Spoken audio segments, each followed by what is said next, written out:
Hello, Hello. welcome. Back, new game. So this is the Age of Decadence. So hello, Cheshire. um, yeah, this is a game that I've had this game for a long time.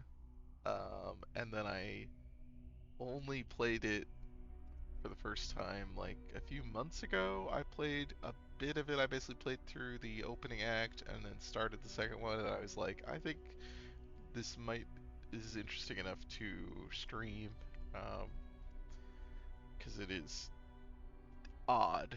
Uh, Hi, I'm Tosco. I didn't notice that. Yeah, no, that's me. That's Fucking God. uh, yeah, that's uh, um, it's yeah. Then we talked about this. You actually have heard of this game, Mary, because we talked about it a little bit on when Sonosa was streaming Expeditions Rome for a little bit. This is the game that had the that picture of all the faces, the weird face. Like, Oh, uh, okay. Yes, no, I remember that. um, but yeah, this is a so I mean, fictionally, and we'll like get into it, very clearly when we get into the game. This is a like a fantasy world that has very clear like uh a like post Roman Empire, like there was a Roman Empire equivalent. It has collapsed.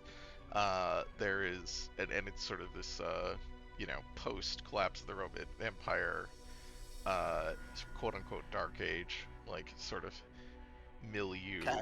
um and there's a bunch of different like competing factions and stuff. So that's what's and because that's how it came up on Expeditions Rome. If you see the splash art of this game, like not this main screen, I'll put this on stream, and I think you've seen this, Mary, but like on the like Steam store page and stuff, you get this like title art that is much more obviously like there's a guy in a toga with a like a laurel wreath and Uh-huh. a fucking centurion guy, and like that sort of thing. And also, Mongol Yeah, guy also and that. a Minotaur. Yes, right. Look, uh, The classic threats to Rome. Um, yeah, I don't.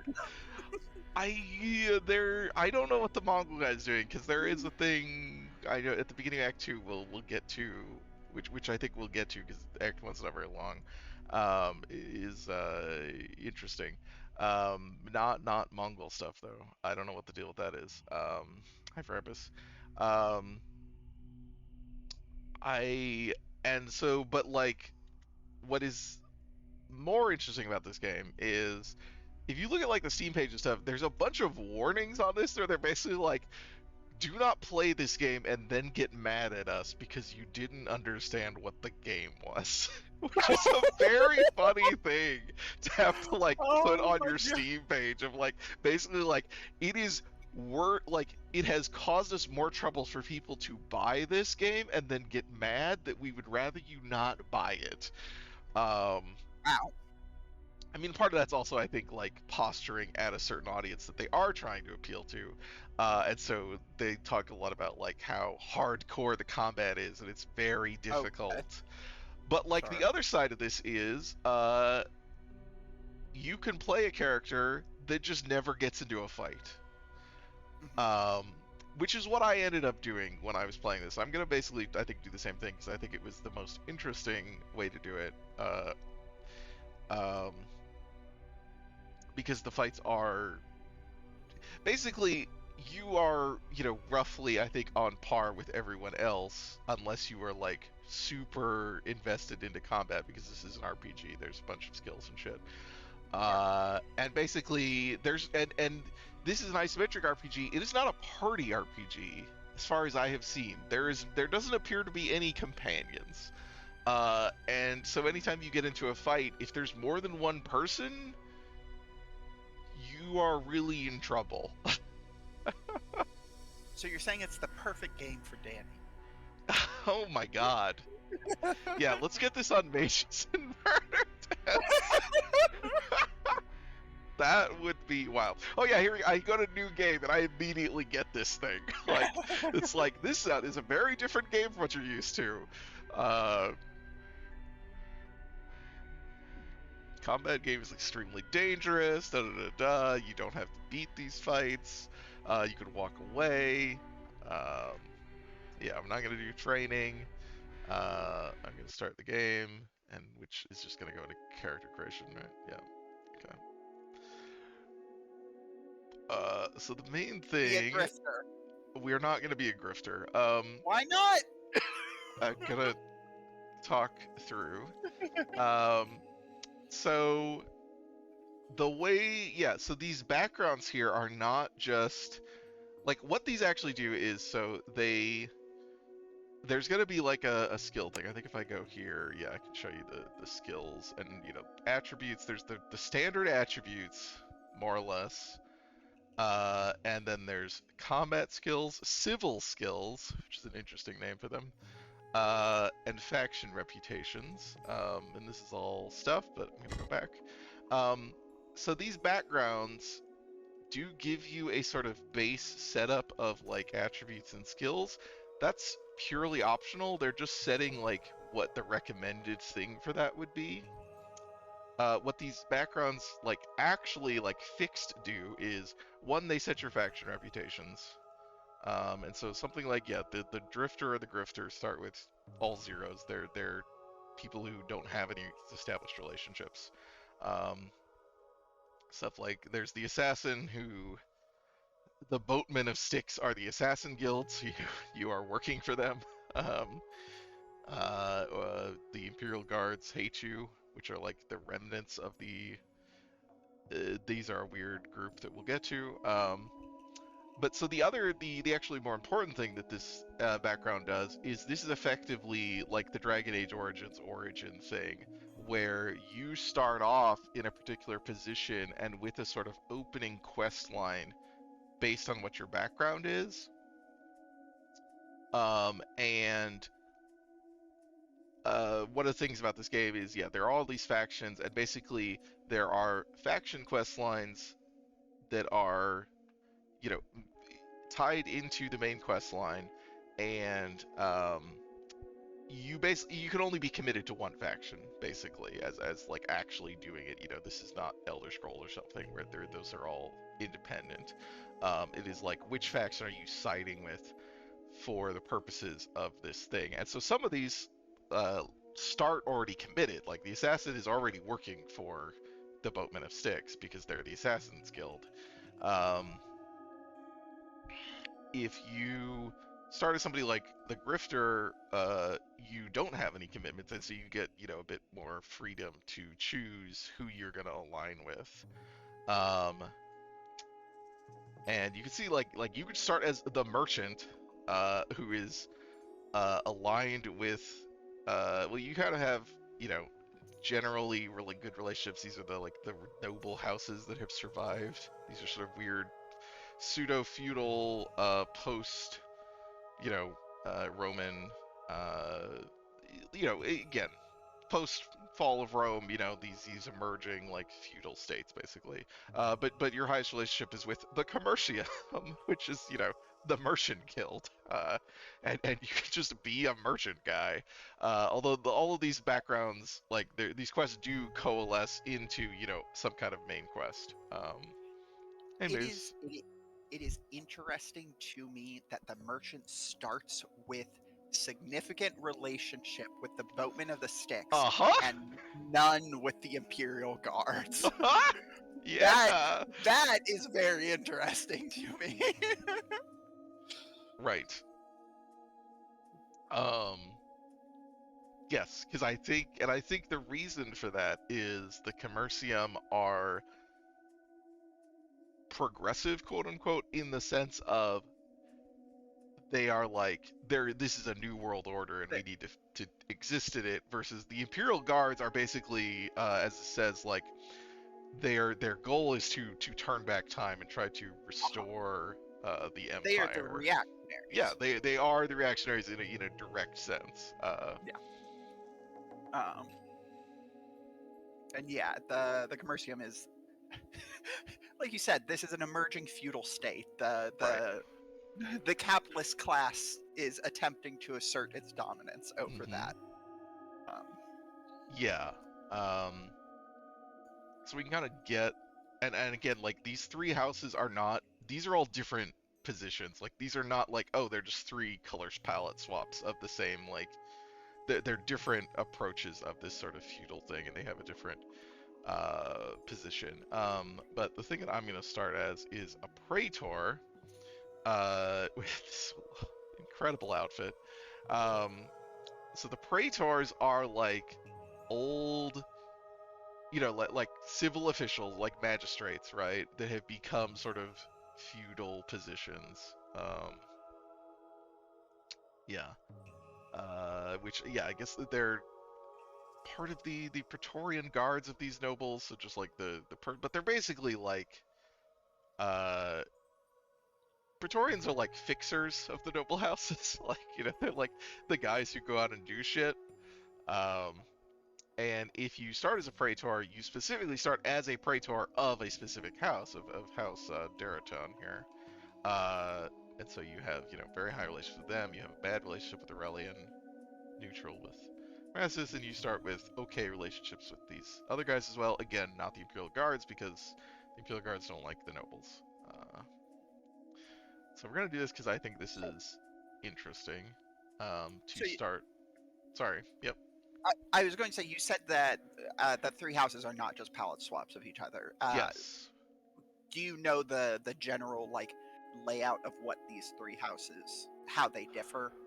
So Daraton is very small. Like they control basically a city, which is where we're gonna start.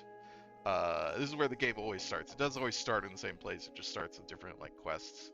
Sure. Um, so they are, yeah, they're very small. So what this says, there's, let's see, which one is Crassus? I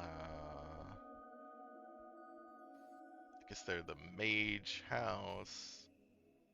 But then, yeah, Okay. the I the bad I shit didn't happened.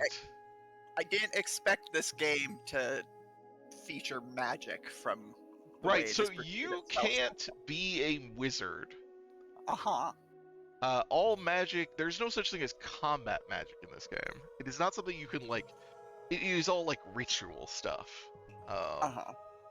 which the closest thing is you could be a lore master, um, and therefore sort of know how some of that stuff works. Uh, but yeah, you can't but yeah, magic, people see, there is, basically it seems like they opened a portal into, hell or the far realm or whatever, like Cthulhu shit, in a particular place, and it caused some, I mean, it wreaked a bunch of havoc. uh Precipitated the collapse of the empire. I don't know exactly if that's, we'll get to it because I'll actually read more of the dialogue. There's so much dialogue in this, uh exposition stuff, and I wasn't paying an enormous amount of attention to all the specifics when I played it the first time, because I wasn't sure if I cared. I was wanted to see more how the game felt to play. Mhm. And then, let's see here. So Aurelian is sort of the more militarist house. Right. So I guess Crassus is, yeah, the people in the one big city that we're gonna go to, and then I'm not sure where Aurelian is, but there's some like straight up sci fantasy in this. Asked Moose. Yes, I believe that's the case. We will see some like sort of old technology type stuff in the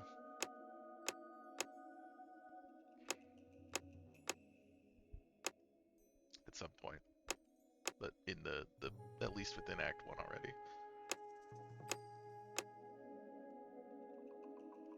Also, what I'm gonna look up, 'cause I already forgot what year this game is from, because it's, Yeah, 2015. So I mean, it's not recent, but also, this looks like like graphically, it does not look like a game from 2015. Uh, I don't know. It doesn't really matter what we look like.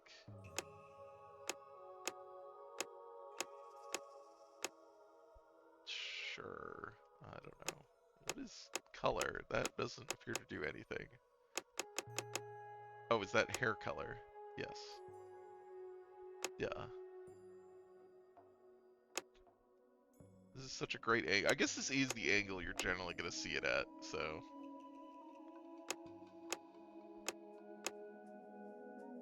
You know what? Let's do that. This is. Should have been bald. I like the idea of balding. This balding, like, official. It's like consent to deal with stuff. Color. Oh, you can have a different hair color for your facial hair, I guess. Okay. So yeah, this is so it sets you at the sort of default stat and skill distribution for your chosen background. For in this case, the Praetor, which this is very funny because I chose Praetor when I was sort of exploring this game. Uh, and this is the class that is exactly split middle of the road between combat and non-combat skills, which is the Uh thing it tells you absolutely do not do for your first playthrough. huh. Which I found was correct. I just stopped doing any fights because I couldn't win, and I was like, oh, I could just avoid all the fights. So I think I'm gonna mess with this a little bit, Uh-huh. and go more into stuff like this. I also need to remember what these fucking do. Um, Well, I think you're gonna need charisma if you want to talk your yes, way out of fights. charisma and intelligence. I think I'm trying to remember. Do we need perception for non-combat skill points? Okay, yes, we do want that as well. Maximum weight. All Da, right, so you're da, gonna want to da. reduce Constitution and Dexterity to 5, I think we probably maybe. want. Yeah, I'm trying to think. Because there is also like this So, stuff does come up in dialogue, so. hmm. Um, uh, so something I will say with regards to perception, it increases your non-combat skill points, but so do charisma and intelligence. oh, do they? Did I just not? Oh, they do. You're right. Yeah, it I just wasn't 3 on the left reading. are for combat skill points, 3 on the right are for Right, that's what non-combat. I was like, sort of, but it doesn't really do anything. I guess it spots things, right? It's going to be used in dialogue. Yeah, that's probably still Yes, good. still say worthwhile. Something.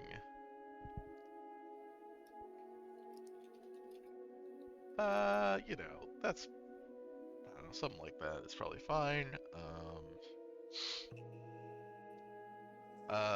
Let's see here. What are we gonna do? So we need to, right, have stuff like, I think we should have some lore. Um,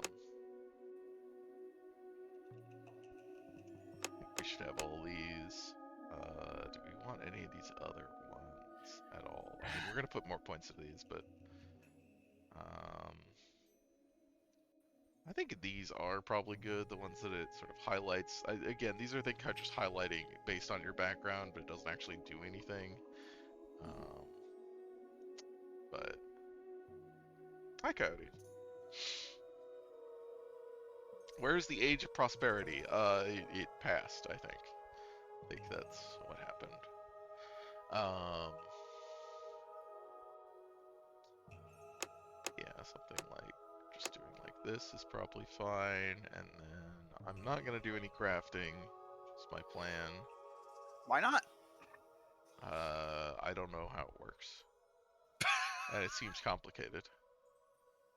There's like a whole like smithing system. Uh, as like I I don't That's think I need catnip for to. me. I don't know what it would do for me if I'm not fighting people, you know. Uh, Um, I mean, that's fair. um, I think you should have points in impersonate.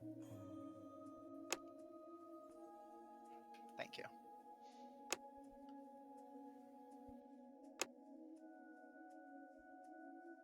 One of the things that's a little bit weird about this game in the combat stuff is the weapons are all very distinct from each other, and that they do different things and they function differently. They give you like different abilities and stuff, which is cool. And so it's like, oh, you could have different different weapons are good against different sort of types of opponents, right? Different defenses, different sort of equipment setups and stuff. However, the skill level stuff is so punishing in terms of you need to have, invested points into a weapon to be good with it. You can't swap weapons really. It doesn't feel like it feels like you just commit to something and you do it. I guess if you go all in on Well, combat, maybe you have enough combat skills that you can actually maintain multiple weapons, but so maybe, but also if you look at the hover over, they provide synergy bonuses they for other do, weapons, but it which, feels very minor. in, well, like the thing is, like, for putting a point in the thing itself, how much is it? Is it like 5, 10? So it's 10. So like the +3 for another one, like that's not nothing. uh yeah, that's not. So what that, yeah, is like, yeah, you're getting 10 points into this when you do this, and then it's like 3 points in these other things, basically. Well, Um, yeah, 3 points in some of them, 1 in right. others. But Yeah, yeah, or 1. like, And it's just like, it is not enough that felt like it was oh sure, relevant. sure. I was mostly just thinking, like, if you are going all in on combat, I think the idea Yeah, of that's like true. If you, doing the 2 weapon system with a focus and a right. secondary. So like if you want to do swords, whatever, you put your other points in. I don't know, axe. Yeah, I guess if you put them into two that both Or like if you do sword and dagger, for example, yeah, then every point of one is also raising the other, and they're both yeah. boosting each other. That probably does. I guess that is more significant. Um, let's take a point of critical strike.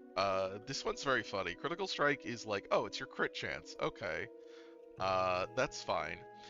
This comes up in dialogue constantly Wait, because you really? have, yes, if you are facing someone who is threatening you and you have a high enough critical strike, this is the dialogue skill for I am going to murder them before they realize it. I'm just going to slash somebody's throat. Wow. Okay. Which is mostly you have to have. It's even in Act One, it was I think probably the lowest was probably 3, and I started seeing 4 and 5 crit strike options. But it's very funny where you just have this show up as an option. Well, you could just get in there and kill them before they realize, before they can react. Um, and that's very fun.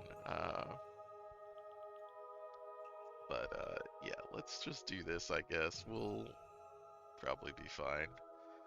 And so we'll get skill points from, yeah, mostly from quests. And but then there's the weird thing where intelligence increases the amount of skill points that you gain from Yeah. rewards.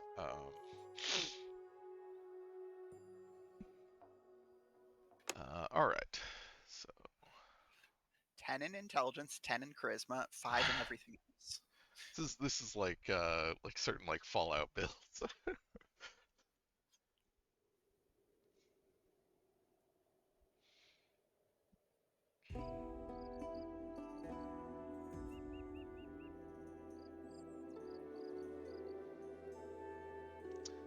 Okay.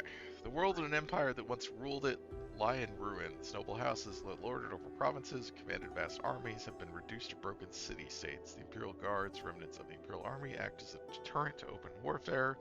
The knowledge of the old days has been all but forgotten. Hucksters peddle ancient wares of no value to the ignorant, and the lords seek and hoard artifacts they barely understand. A fanatical mysticism is slowly gaining favor, and long-held resentments are rising to the surface. Some speculate that another war approaches, others actively encourage it.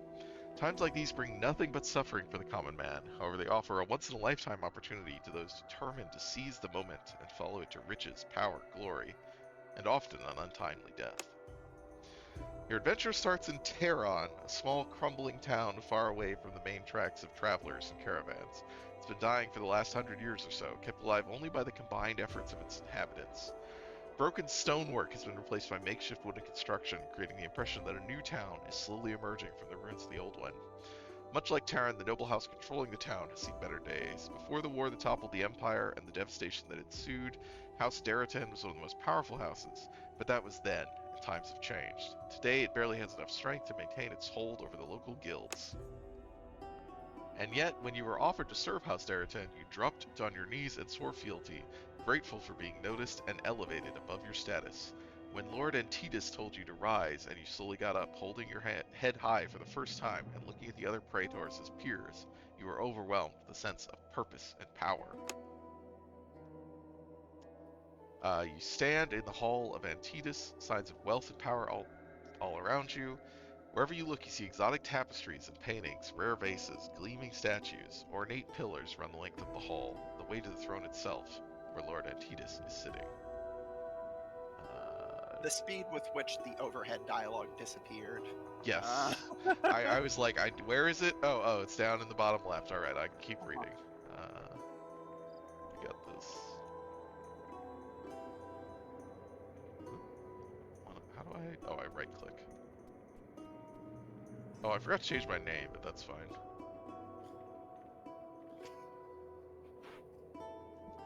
Lord Antides is the current and most likely the last Lord of House Daratan. What a narrator just coming.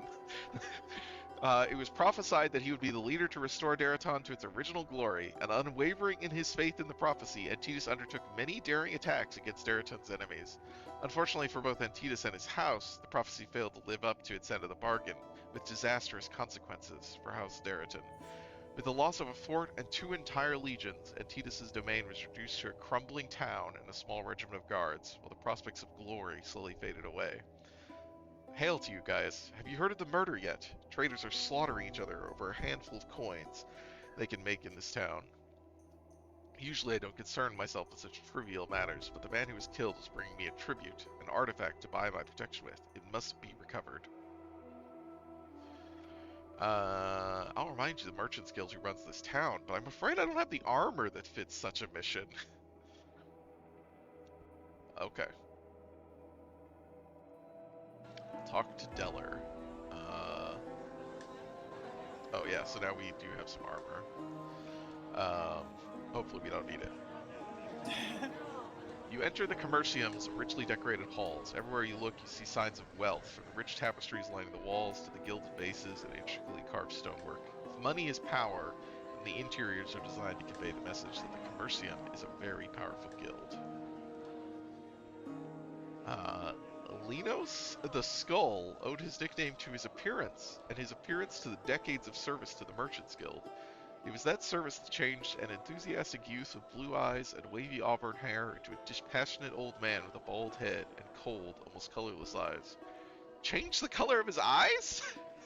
Sitting deep within the dark sockets. Business to Linos was a board game. He moved pieces and executed strategies without taking any human element into consideration. A good opportunity shouldn't be missed solely because some people were standing in the way. His lips twisted into something resembling a welcoming smile. To what do I owe this unexpected pleasure? I should have expected this pleasure when you decided to kill that traitor. Turns out he was bringing a gift for the old man. Eyes get cloudy with age. That's true. Yeah, that is true. It just sounded like, you know, like, oh, he's worked so hard that his eyes have changed. I was like, that's bizarre. Wants it back. I understand. I'll have it delivered to Lord Antides within the hour. Anything else I can help you with? A lesson must be taught. A gift and a head of one of my not-so-lucky associates to be delivered to your master. I don't want the head of some beggar dressed in the merchant's robes for the occasion. Bring me the one who arranged the hit. Locks eyes with you, trying to read your determination, and gestures to the unseen guards. Okay, we gained one skill point for doing our check, I guess.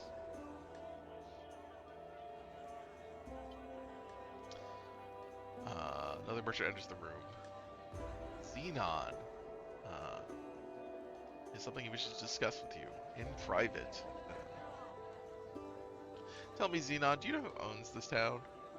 Lord Antitus. Then what makes you think you can place hits on Lord Antitus' guests seeking his protection?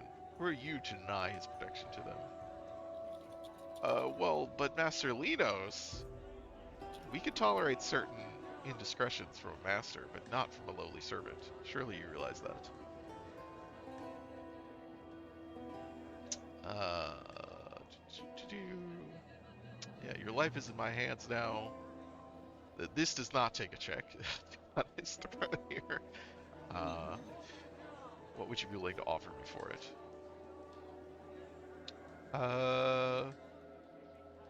Surprise me. Neurostimulant. Okay, we got some alchemy.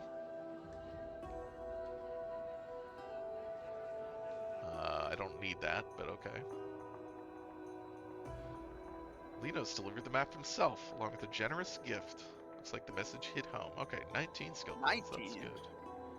Hell yeah. Do you believe in destiny, guys? Before you have a chance to answer it, he continues. I've spent more than a decade trying to find the temple and fulfill the prophecy. I've wasted a fortune and lost more men than I dare to admit.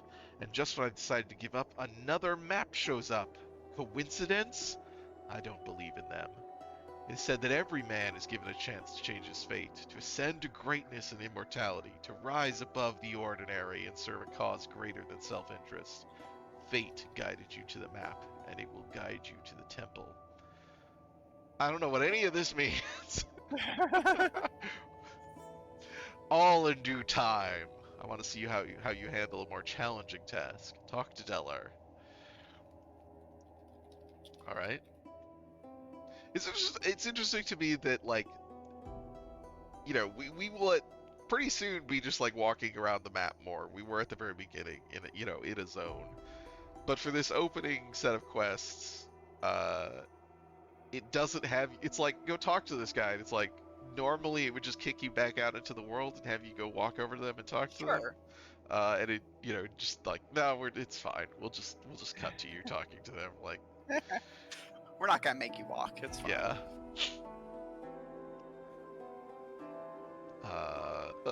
Also, again, the portraits, you really see, like, this guy looks indistinguishable from the previous guy, I think. Like, I don't know, some other white guy. You're probably gonna be meeting a lot of them. Yeah. Just the man I'm looking for, says Deller in a tone suggesting you're the first person he ran into. Did Cassius arrive yet?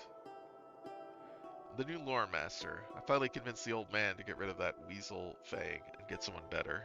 Cassius was highly recommended. So tell Fang that his services are no longer required. And if you see Cassius at the inn, bring him here. Okay. Here we go. Yeah, so now we are in the town. Ooh, I like this map. Yeah, we do not have oops. There we go. I think that's better. Messing with my audio.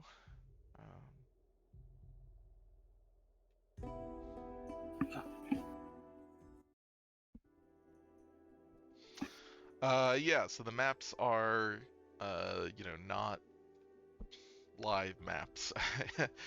There's no, not even a you are here. You kind of just have to. Although I think you can. I think you can click these and it'll take you to them if you're just in the area. Oh, nice. So I think you don't actually have to like use it to navigate. Oops. What am I doing?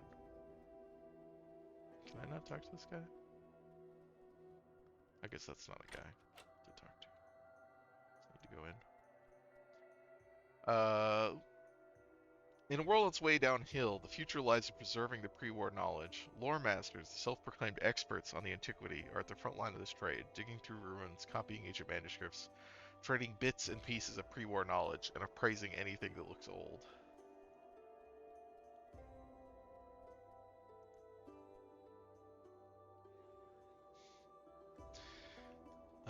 Feng came to Terran with a caravan 2 decades ago. Nobody knew where he came from or why, but he had the bitterness of a man soured by the memory of the life he lost. He was well versed in languages and the antiquities, but the town already had a lore master. Fortunately for Feng, this lore master soon fell sick and passed away, despite the best efforts of the local alchemist, who was quite puzzled by his symptoms. Shortly thereafter, Feng became the new lore master, and even earned the favor of Lord Antidus after discovering a number of Deraton relics. Lord Antidus's praetors are always a welcome sight in my humble abode. What does my lord require? You have but to name it. Um, and Feng, of course, is supposed to be, is vaguely like East Asian. Um, Mm. so that's, I mean, we saw the Mongol guy on the art. There's other people in this world. I don't know, what the general geographic deal is. Your services are no longer required. What has this faithful servant done that displeased our lord so greatly? Who shall advise our lord on matters that are beyond the understanding of most men? Who shall protect him from unseen dangers? Cassius. Young Cassius! What does he know? You have to study ancient manuscripts for decades, poring over every word and contemplating its meaning. Decades, Praetor! Don't tell me you believe he's fit for such an important job. Well, what I believe is irrelevant. Irrelevant? You're a Praetor, not a chambermaid. What if Lord Antidus, in all his infinite wisdom, has made a horrible mistake? Isn't it your job to correct it, thus ensuring his well-being? You expect me to go against my lord's will? You have much to learn, Gaius. You can achieve quite a lot with subtlety. For instance, what if Cassius were to disappear? Wouldn't it solve all our problems?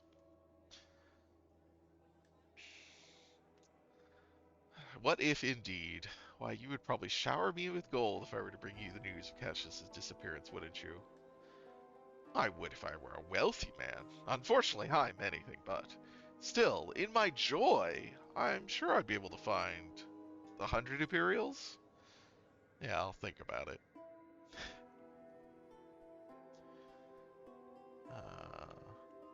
Let's see here.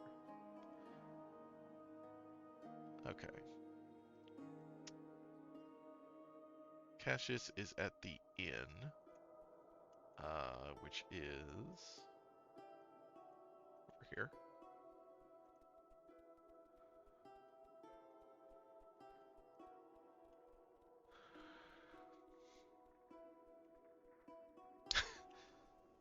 See the local inn. It's a large old building in the middle of town. The sign in front of it welcomes weary travelers and offers an impressive variety of services at reasonable rates. There is like a... Okay, yeah, tab I think is turn on interactables. The last meal. Interesting. Got a merchant here.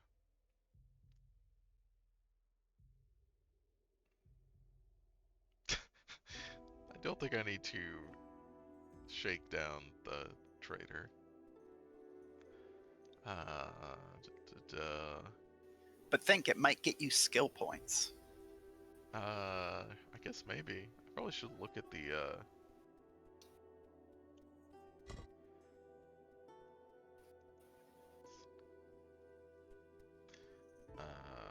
should... Oh, one. Okay, I do have my armor equipped that they gave me. Which is Praetorian armor, bronze.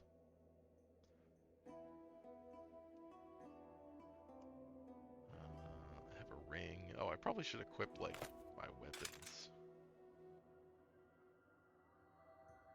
Let's put that in there. Let's put my... Where's this go? On the cloak.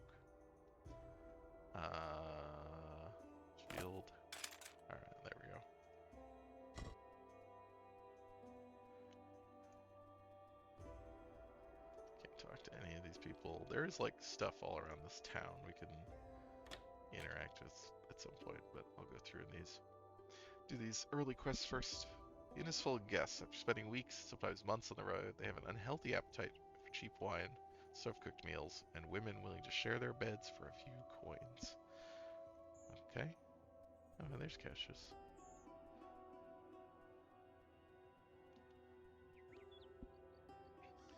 42-year-old loremaster Cassius, contemptuously called young Cassius by his gray-haired colleagues, has never understood the appeal of digging through the dirt and ruins like a rat. Said he preferred to spend his time among the neatly preserved scrolls, studying the works of many prominent lore masters of the antiquity, and hundreds of accompanying commentaries he considered indispensable.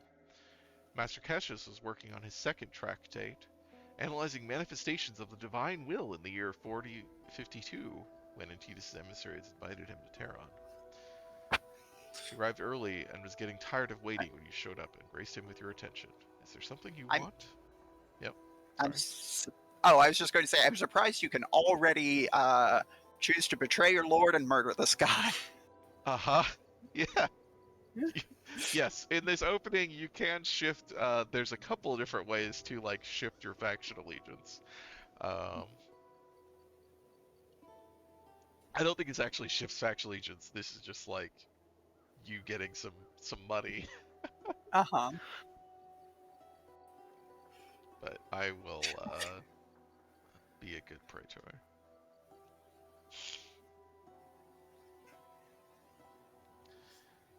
Mr. Cassius, says Stellar, welcome to Terron. I'll take you to Lord Antidus in a moment. We gained some skill points, we gained some money, our reputation with House Daraton has increased, and our loyalty has increased. Um, Loyalty would decrease for shaking him down and or murdering correct. Yes. So loyalty is there's a set of like reputations, like not faction reputations, but sort of like, personality traits basically that your decisions impact, and then that impacts your some of your interactions with other people. I have a task for you. One of the caravan masters reported seeing a small group of Morellian legionaries escorting a man. Take 2 men with you and bring him here. I'd like to know who he is and what he's doing skulking around in our backyard. Um, uh, gonna look at my skills before we go do that. Oh, we can talk to you though.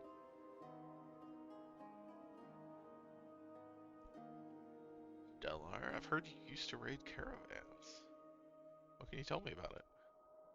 Nothing to tell. I was young and good with the sword. Took a job guarding caravans. See the world, kill a few men, make a few coins. The romance of the wasteland. Turned out it was just another shit job for shit pay. I worked here for 3 years and then decided maybe it was time to switch sides. Just like that.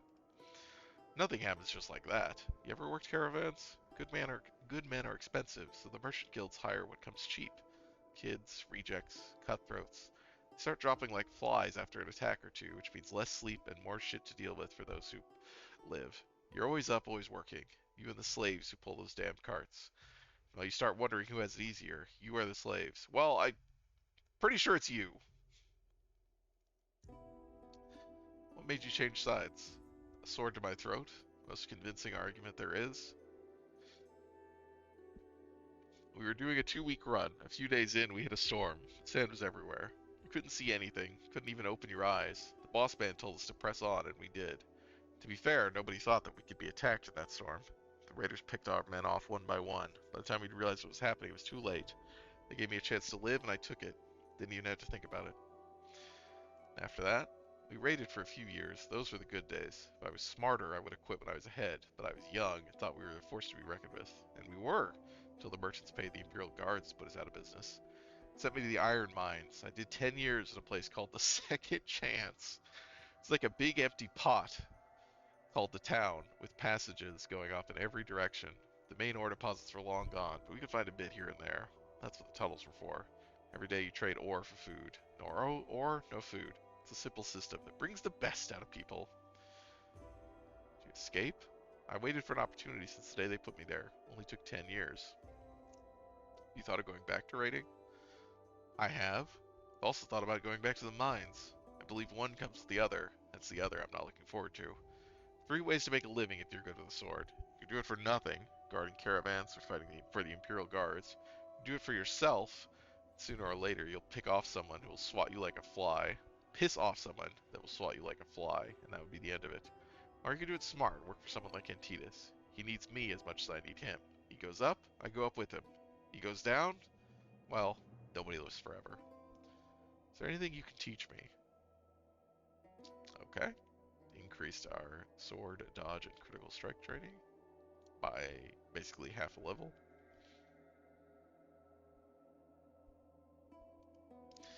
Alright. So let's...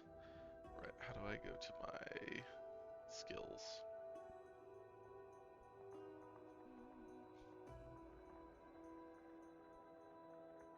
C. Okay.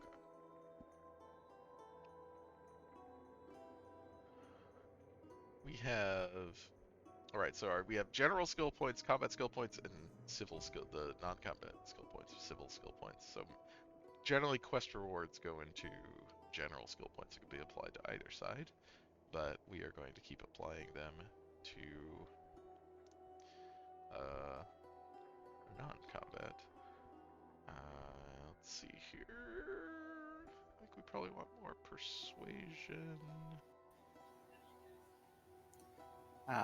You're gonna want more streetwise. I do want more streetwise, actually, despite being a noble. Uh, yeah, probably just more streetwise right now. I don't think these others are gonna immediately come up.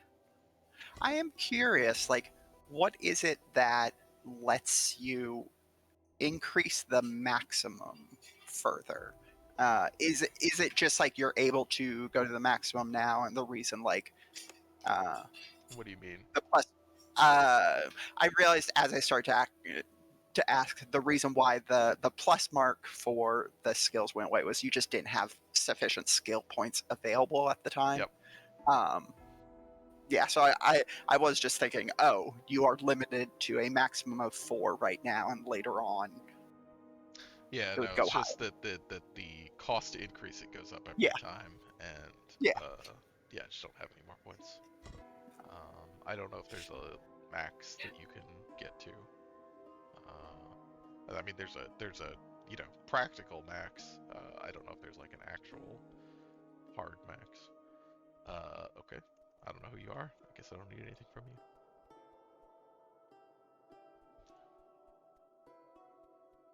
We'll go explore the town before we leave. This quest. See a man attempting to preach to a crowd of curious onlookers. He's climbed onto a pile of rocks, the better to make himself heard. Despite that, it doesn't seem to be going well. He's having to shout over the jeering. It's also... let's see here. Is this... Okay, yeah, F5 is quick save. That's good to know. You see a man attempting to preach. Oh, it's the same text. Okay. Let's listen to the preacher. Look around you, he booms, face reddening with frustration. What more do you need to realize you're on the wrong path? For thousands of years we've tried to build a better world. For ourselves, for our children. For thousands of years we've failed. What is left of mankind's great works, our glorious empire? Ruins, rubble, dust! For emphasis, he kicks a stone from the pile he stands on and it clatters noisily to the cobblestones, the crowd momentarily hushed by his vehemence. Keep listening. Open your eyes, all of you. See mankind for what it is, lost, stumbling through the darkness. A darkness that is our own foolish, wicked natures, blinding us. We have no light to guide us out of our misery, no shepherd to lead us to greener pastures. In our arrogance, we built monuments to glorify our own pride, gilded halls of vanity and excess. We believed that our palaces would be eternal, impervious to the tides of time and fate that sweep aside all merely mortal accomplishments. Frail as summer flowers we were, yet we believed ourselves as the mighty lion, golden and proud, the entire world ours to stalk and prey upon. In our pride, we forgot our pact with heaven. Forgot that the very first kingship came from the gods. We forgot those same gods, scorned their power. Worse, we believed ourselves to be gods. We held our empire to be equal to heaven itself. But we are not God's equals. We are but beggars before the divine, the lowliest of the low. We must seek their forgiveness, beg them to turn not from us as they turned away from the corruption of the old empire. Man is gesturing wildly now, eyes burning with zeal. And for a moment more the spell holds, the crowd subdued in the face of his conviction, but only for a moment. What would you have us do exactly? Someone yells, breaking the spell. Fancy words are all well and good, but I don't see no gods coming down to help me till my fields or feed my children. Laughter ripples through the crowd, and the man deflates slightly. Shaking his head, expression mournful, he points at the naysayer. Have you not been listening? Have you not ears on your head? It is not the gods' place to serve us. It is up to us to show the gods that we are willing to serve them faithfully once more. But how? Another voice, less derisive this time. The question genuine. What will bring the gods favor again, priest? Some of the crowd are leaning forward now, attentive. Seeing his chance, the preacher spreads his arms, chin high and chest puffed out. The gods are waiting. They wait for a sign of our renewed devotion. Discard your false pride, people of Terran. Open your hearts to heaven. Turn away from your false lords and masters. For no man who is not ordained by the gods is fit to lead. None but those chosen and blessed with the wisdom of heaven can faithfully guide mankind back into the divine light of righteousness. Only they can deliver us from... You want us to turn on Antidus? The heckler interrupts him again. Are you mad, old man? The guards here, you'll be strung up outside the palace for crows to feast on, and us with you. Just keep listening. Opinion is turned against the priest. Angry muttering sweeps through the assembly. Which blessed man would you have lead us? That lunatic Meru? Is that your chosen one? Don't mock what you don't understand, foolish one. Lord Meru has seen the light and embraced its wisdom. He is the first of the humble and devoted. Guided by the great prophet Nabopolassar himself. The prophet is the hand of heaven in the mortal realm, a living conduit between our world and the gods themselves. It was the gods who commanded Nabopolassar to travel to Genizar, there to reveal himself to Lord Meru and guide him toward the blessed path. We've got enough prophets here in Terran. You can't throw a stone without hitting 3 of them. The crowd roars its mirth as the preacher's face purples in outrage. Laugh then, fools! But you haven't stood in the presence of the divine as I have. Go to Genizar yourself and hear Lord Meru speak. The hands of the gods rest upon his shoulder. All who hear him fall to their knees and weep at the joyous redemption he offers. I think we've heard enough, old fool. Heckler again. He spits his contempt at the old man's feet, then turns, smirking, and pushes his way out through the crowd. At this, the crowd begins to disperse, grinning and making jokes.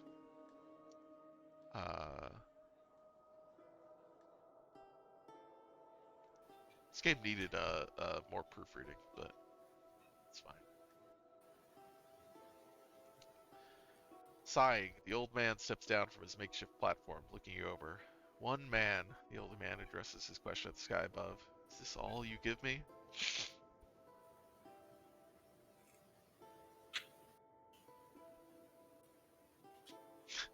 Discard the pride, brother. Did you not just command us all to put our faith in the gods? Stay on that path. They've set you and your the path they have set you and your followers will come in time.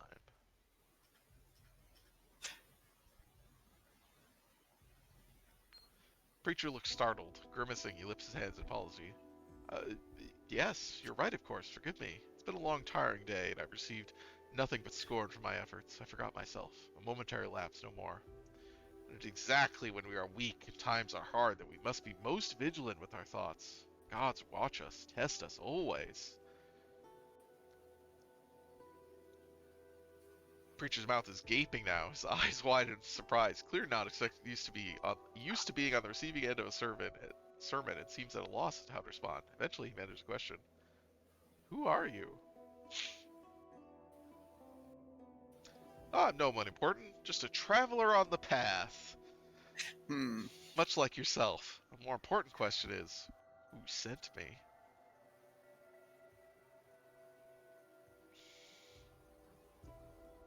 At your words, the preacher's face spasms in fear, and his body tenses. His gaze darts around wildly, as if expecting attackers to leap out around him. Did Antidus send you? He wants to silence my message. Is that it? His tone is half terror, half accusation. By the violence of his reaction, you'd say this wouldn't be the first time he'd had a visit from authority. Brother, look at yourself. The mere thought of Antidus' guards and you reduced to a shivering wreck. Has your faith deserted you? Are your words but hollow shells? Are you just trying to like ruin this man's life? I don't know. I was just like, let's just keep clicking on this shit. I don't know where this is going. I have no idea what our character's trying to do. I do feel like we're just messing with him. Yeah. Your stern words seem to reach the man. He stills looks through it. He stills and looks at you, though his eyes are still wide. If not Antitus, then who sent you? The same ones who set you on your path, brother. Can you not feel their hands guiding us to this place, to this meeting? It was meant to be. Your words take a moment to sink in, and he stares at you in confusion before comprehension dawns. It is swiftly followed by a look of disbelief. You think the gods sent you to me? You don't believe me? You who commanded us to believe that the gods guide our paths? Man licks his lips, uncertain. He's clearly struggling to keep up with the unexpected turns this conversation keeps taking. Yes, of course you must have faith in the gods' wisdom, but how do I know you were really sent? Brother! You interrupt him, smiling gently and putting a hand on his arm. I can see you're still struggling with the demons of uncertainty. It is difficult, I know, even for a holy man such as yourself, to put aside doubt. But you must trust that they have a plan. The preacher straightens as you recognize his holiness. A little honey can win over even the wary heart. You continue, your voice low and soothing. Do you not see how perfect their plan is? That we were both guided here to a place so desperately in need of the gods' guidance, to work together to achieve their plans?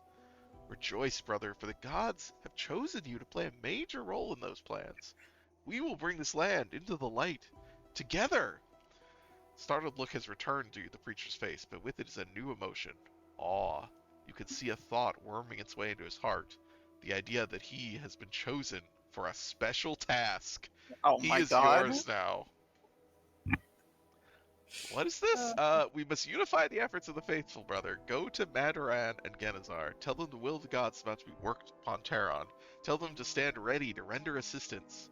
The gods have other tasks for me here. Tell them I will bring word when the time is right. Go to. Is this just a long way to get rid of him?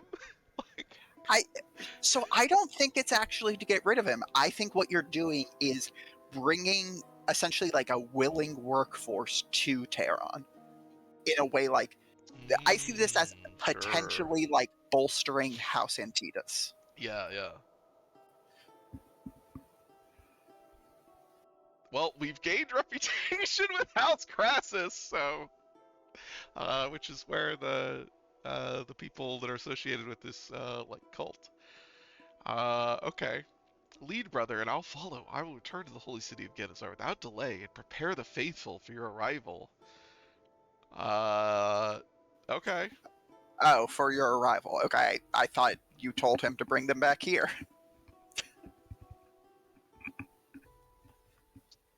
Oops. Let's see. Right, we only have 6. Okay, we will. Oh no, yeah, we have. Yeah, 10. Okay. I'll wait though. Okay. Well, that was interesting. Yeah. Uh, yeah, I'm curious to see. So I interacted with that guy previously when I played this, but I didn't get all that. And there is, yeah, this stuff about this sort of new cult, this Messiah figure, and I don't know, what's all up with that, but that's interesting. Let's see what else is. What's this over here? I don't think that's anything.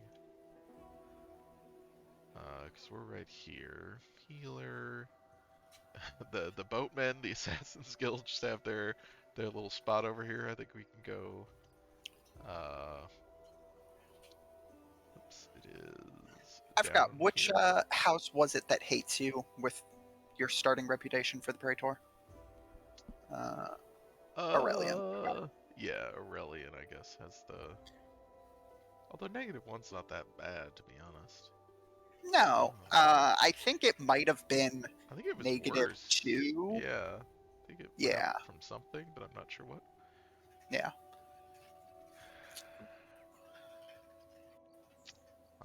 No, I don't have any business with the assassins. I just wanted to see if I could talk to you guys. But you could have business with the assassins. Yeah, Talk to there's Master like Nihilus. a bunch of uh, oh yeah, Uh, there's like a lot of, even in this first area, a lot of stuff that is like either, stuff tied to the backgrounds or stuff.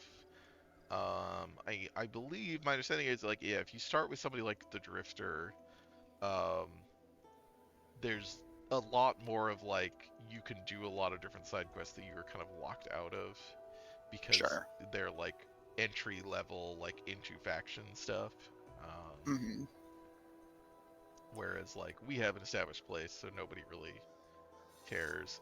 So here's this like, yeah, like little fort outpost thing on part of the city here. This is down here. It's labeled The the barracks. barracks. Yeah. The Imperial Guards barracks that look like a small fort. A recruitment post says, "Join the army, see the world, meet interesting people, and kill them." Oh yeah, I missed the Assassin's Guild text. Plain and unremarkable building. You would have missed it enough for the sign promising affordable solutions to your problems and guaranteeing satisfaction. I don't think we can Satisfaction or your life back. really talk to these guys. They do have a bunch of crucified people.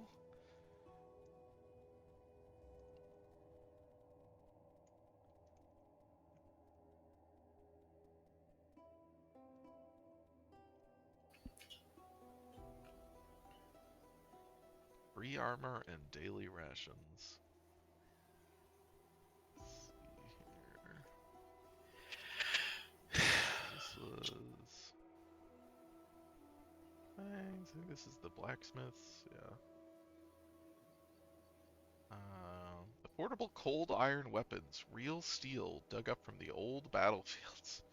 You guys don't know how to make steel anymore? Is that a thing? Uh, that just telling you there's different advantages to different things. I mean, I'm not gonna buy any of this. But there's a bunch of different stuff. Yeah, you can buy metal ingots and stuff, and then that's for crafting. Um, let's see. Oh, this is the marketplace. Sure, let's go in here. The trading plaza, dominated by the Merchants Guild building.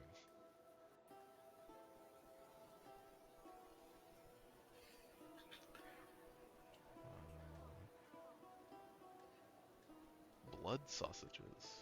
Great. Slaves. Yeah, this is still a. This is a slave society. Still Rome. That hasn't changed. I do like that they offer a wide variety of cape colors. Do these do anything? No, they're just, there's a noble cape, a traveler's cape, and then simple capes. Yeah, fashion is important for your tiny little guy. Uh, Look, I agree. uh-huh.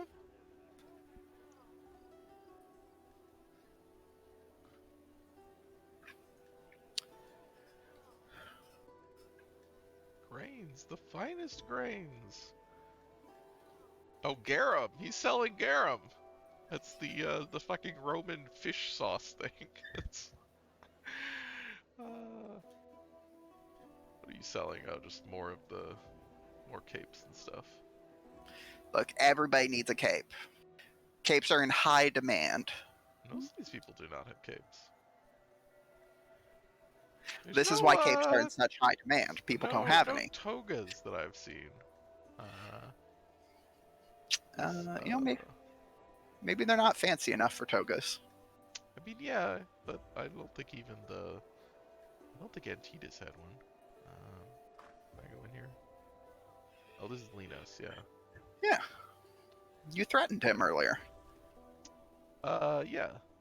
Well, Oh, there's an alchemist. Oh, there's Xenon. What are you selling? Oh, a black cape. whole new different kinds of capes. All right, it's time to sell your arms and armor. The key to open that door. Hello, Oddisk.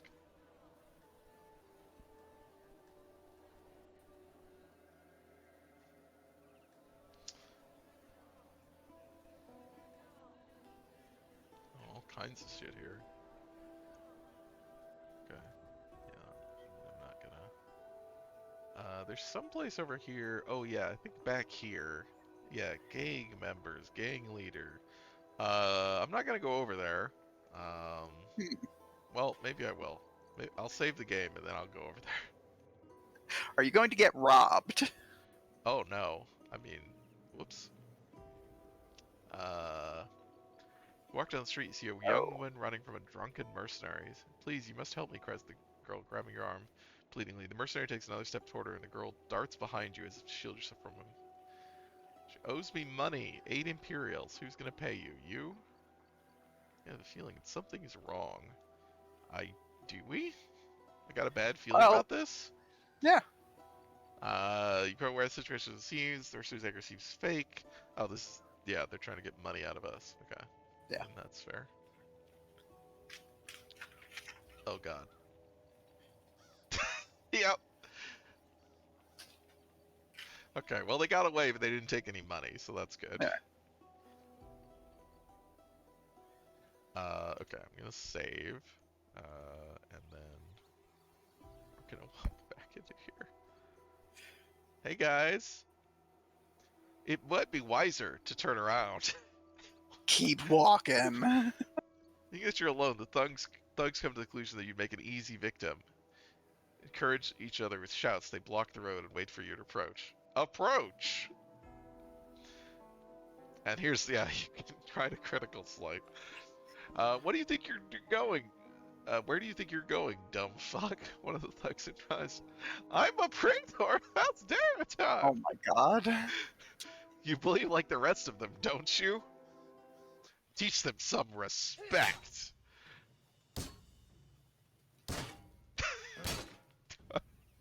Jesus, this is so many guys. You're so fucking murdered. Let's see.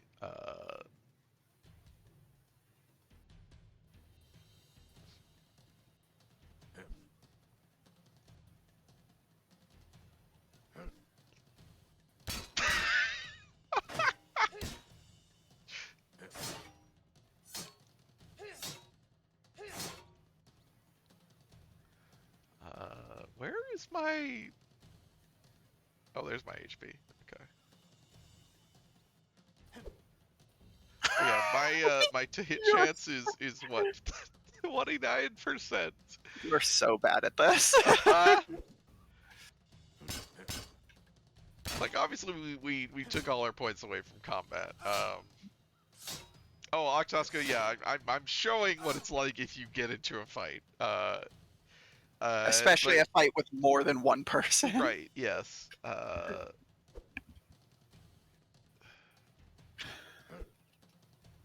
I've not hit anyone yet.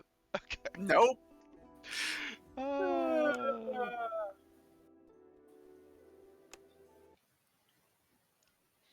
the gang's all here and they hate you. That's right. Um, but yeah, even with actual like some level, like the level 1, I mean, you know, like again, the split of combat to non-combat, uh, the default recommendation is like, yeah, that fight was unwinnable when I tried it, and I was like, okay, interesting, that's good to know. I was able to actually, you know, hit them and like down some of them, but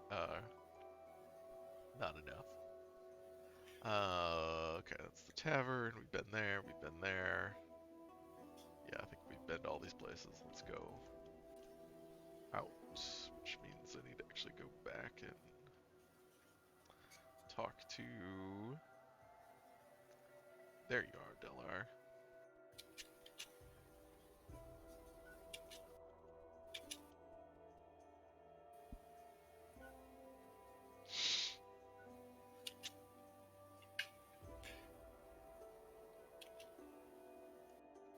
Okay, let's go deal with this. You know the area well. It doesn't take you long to find the Aurelian men slowly moving through the unfamiliar wilderness. The group is small, Praetor and 3 legionaries, 2 of them wounded, followed by a limping man in robes. You wait for them to approach you. Raiders, explains the Praetor, too tired for courtesies. The bastards ambushed us. Um,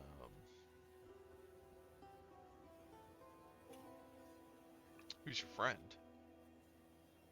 I am Sorab, says the robed man. Accented speech betrays his Bactrian origin. Okay, he's from Bactria, which is just a real place. That's Yep. that's not a fantasy place. It's, uh, the lore master. I serve Lord Aegalius. He will be most grateful for assistance.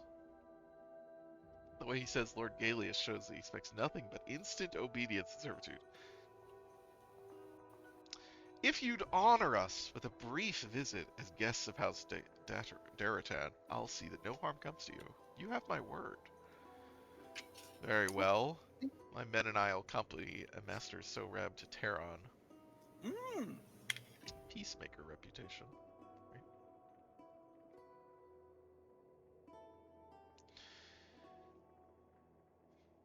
Basically where Afghanistan is. Yes, I think that's correct. It's like,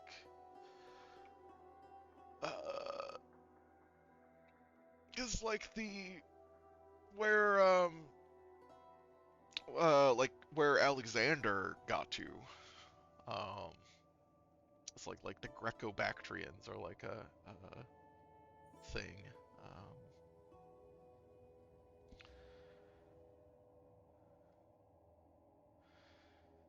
Um, well done, guys. I assume that Sorab was heading for the old ruins. The Aurelians have set up a camp there a while ago. Looks like they did find something worth looking at. Yeah, the Aurelians are just like, it's like, this is like within ostensibly the Daratan territory, but Mm. clearly the Aurelians don't give a shit. They're just moving people through, and there's nothing that the Daratan or Antutus can do about it, really, because they don't have enough people. So we just happened to grab these, be able to intercept these people because it was like 5 guys, and they'd been attacked. So now what? Master Sobrab will enjoy the hospitality of our torture chambers. They aren't as sophisticated as Galeus' dungeons, but I'm sure he'll get the job done. Well, let me talk to him first. You think you can trust what he'll tell you? I'm a lore master, says Sorab over and over again, frustrated that nobody's able to grasp a simple fact to let him go. I'm not interested in the affairs of men, I'm interested in machines. Can't you explain that to him? I'm afraid it's more complicated than that. What machine were you going to fix? An ore smelter. The descriptions can be trusted. As you can see, there's no cause for alarm here, so if you'd... We both know that Galeus wouldn't waste his men on an ore smelter. There has to be more to it. Then you know more than I do.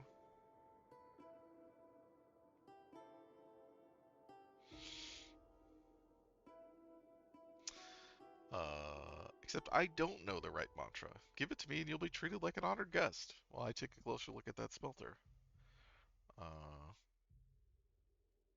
or we'll blow it up and be done with it. If it's something more interesting, I think it's in your best interest to give us a good reason to keep it safe and sound. If it's what I think it is, then it can smelt blue steel. There are 2 smiths who can forge blue steel. If this machine can do it, do you realize the significance of this? I do. Lord Galeus' blue steel-clad army will be able to mow through anything standing in its way. Mow feels like an anachronistic verb for this, but I'm not sure if that's true. Uh, Tell me what I need to know.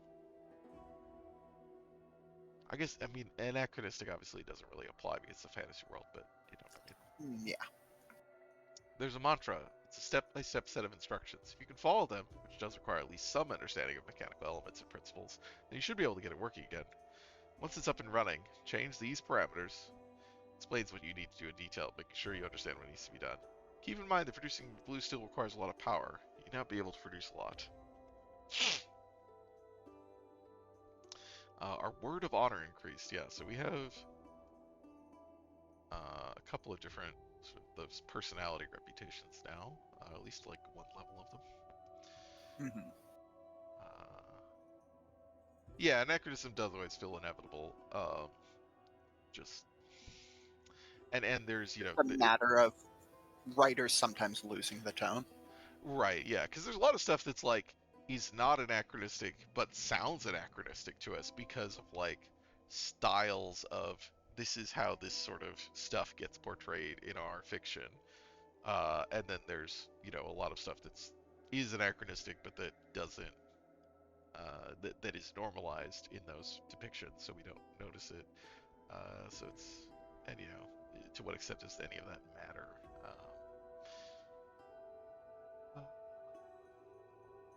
It says it's a smelter, a blue steel smelter. Whenever they talk about blue steel, all I can think of uh, is blue steel the fucking the pose in Zoolander? Oh, hmm.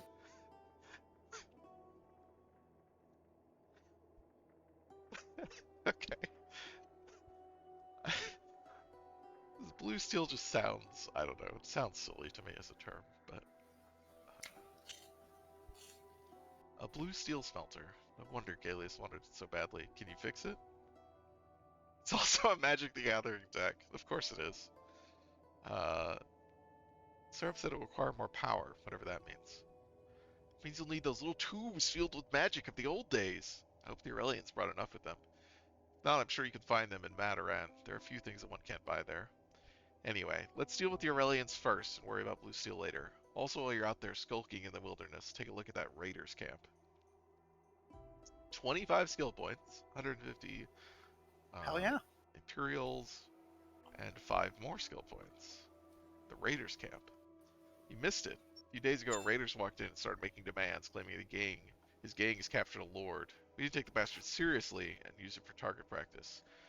Then it turned out that Tiberius, that useless tit, is really missing, but it's too late.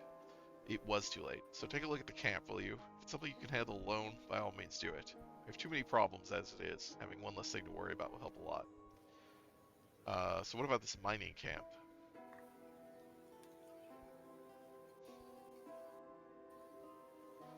Not much. Ruins are everywhere, but we don't have enough money and people to look under every stone. A few weeks ago, House Aurelian set up a camp and started digging. They may have something there, something we don't know about. Or they have nothing, and are just waiting for us to give them an excuse to attack Terran. Where do they get supplies? Good question. Too far from Mataran to be supplied regularly, and they aren't used to living off the land. Ask around, see what you can find. Will do. Uh, let's see here. We've got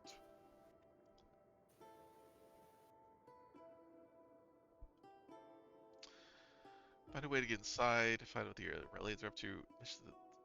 Since Soar was sitting there, you could get yourself a nice robe. You could just, I guess, impersonate the lore master, and then visit the raiders. That's interesting. I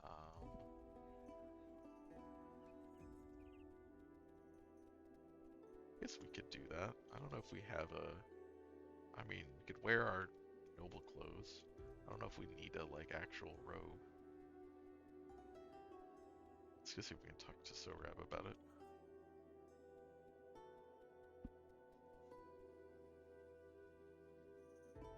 Delar. Oh, I want to see Sorab. Guess I can't. Let's go over to the Merchant Square, which is down.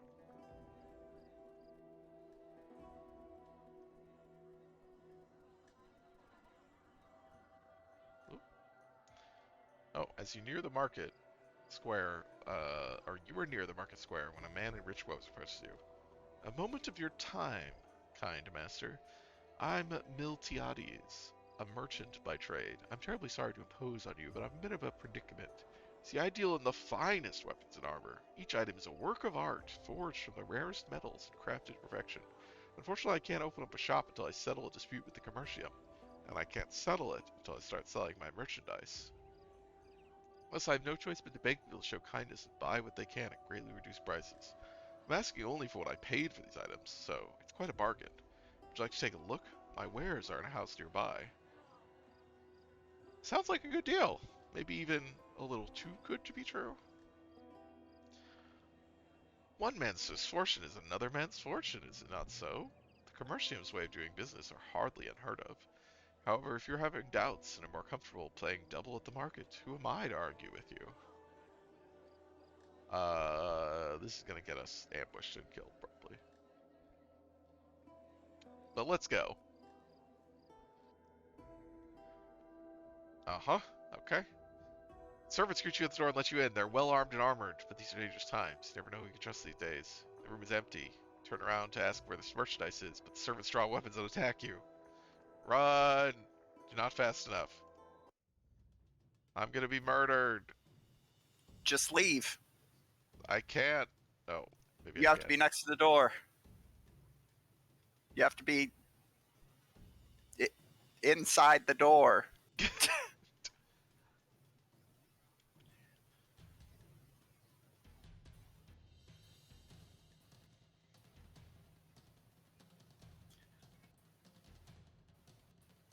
Oh, I have no more AP. How do I end my turn? Space. Ow. Oh, this guy's This guy is way using all better. your I just armor. immediately destroyed. Wow. Holy shit. Ah. Thought it would be spicy, but not that spicy. Yeah, that guy just immediately murdered us. Okay. Um, I don't know where that guy was that he. Oh, okay. I guess he's just.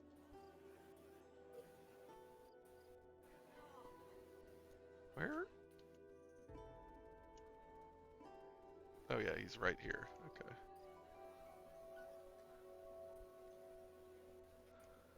Let's see here. I think you're one of the people selling.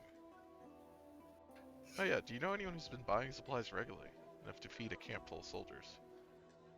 Okay. Also buy a robe, although these are like Lore Master's garments. I guess that's what I would want to buy. How much does this cost? Oh, not very much.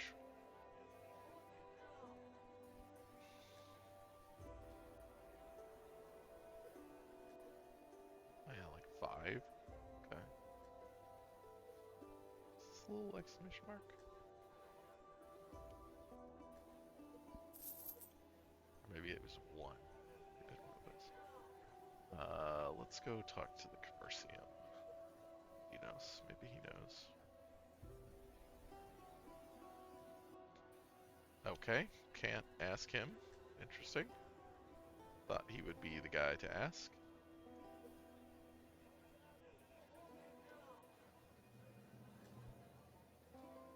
It's a small town. I know all my customers. I'll be happy to sell you the information you seek for, say, 50 Imperials? You forget who owns this town? Jesus. Just threaten him with crucifixion.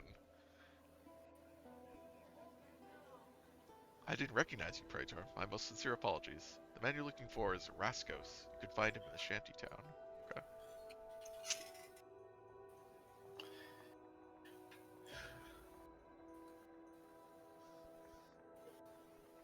Didn't ask me or recognize me in my Praetorian armor? Well, is it Praetorian armor? It is, specifically, is what it's labeled as. Okay. Okay. You see a group of road-weary travelers trying to enter Terron. Their clothes are ragged and they have the look of desperation about them. You have to pay a levy to enter, explains the guards patiently, looking at one of the women with interest. We don't have any money, pleads one of the refugees. Our village was attacked. The raiders took everything. These are hard times, agrees the guard lazily. But we aren't running a charity here. If you want the protection of House Daratan, you have to pay. If you can't pay, please show mercy. We have nowhere else to go. Mercy? You have any idea how much it costs to maintain these walls? How many men-at-arms it takes to keep the town safe? Everything costs money. If you don't have any, you're nothing but dead fucking weight. Pushes the man back and turns around, indicating the conversation is over. Refugees. Fucking freeloaders. Think they're entitled to what we've built here. Like we need more beggars and thieves. How much do they need to pay? 30 Imperials per head. 5 of them, so that's 150 Imperials.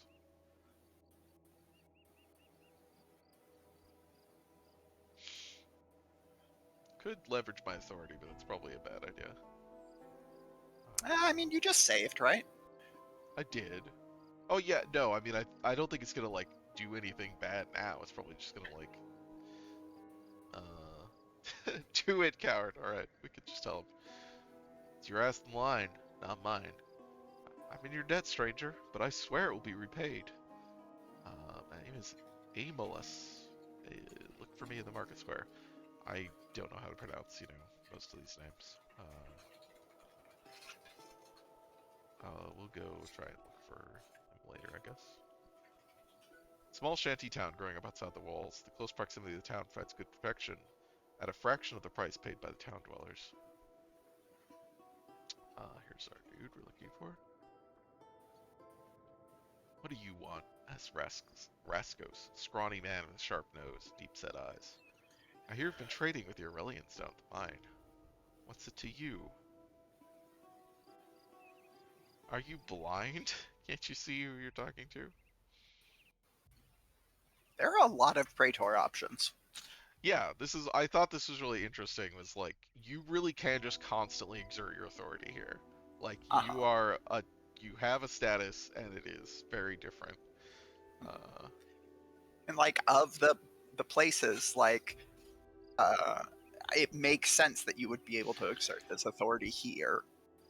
So like, yeah, it probably will be front loaded in the same way like these sorts of things are in games, but like I think for a like kind of reasonable reason. right, once we leave this city, we're gonna be like nobody. I mean, we'll still be Exactly. like, we are a noble, and that has certain, cachet. But yeah, we can't just order people around. Yeah.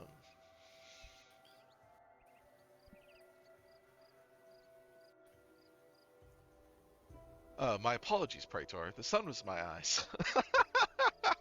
That's a that's a good. Oh, I didn't recognize you. Right, the sun was in my eyes. I just couldn't see who you were. I was prospecting there when they showed up. Figured I could make a few coins. I bring them meat, wine, fresh bread. No harm in that. Spike the wine before you make your next delivery. Okay, didn't I? No options here. That's just what we're Yeah. doing. I don't have any poison, Praetor. Okay, I'll be okay. back. I guess we could have a choice of whether to actually go get poison or not. I don't even. I guess we have to go to the alchemist probably. Um, that's interesting. I would like to go. Let's go to the marketplace first. I think that's where the guy said he was gonna be. See if he is somewhere around here. There he is.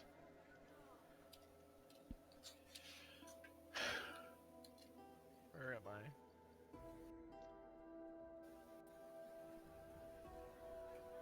Need to like center on my character button, which probably exists. I just don't know what it is. I've been waiting for you, my friend. Thanks to your generosity, my family is safe. It seems there's a good demand for bronze armor. I've already got several orders, but repaying my debt to you comes first. Please accept this humble gift, the armor of my people. Okay. How did you start making armor? I mean, I get you're a blacksmith, but like...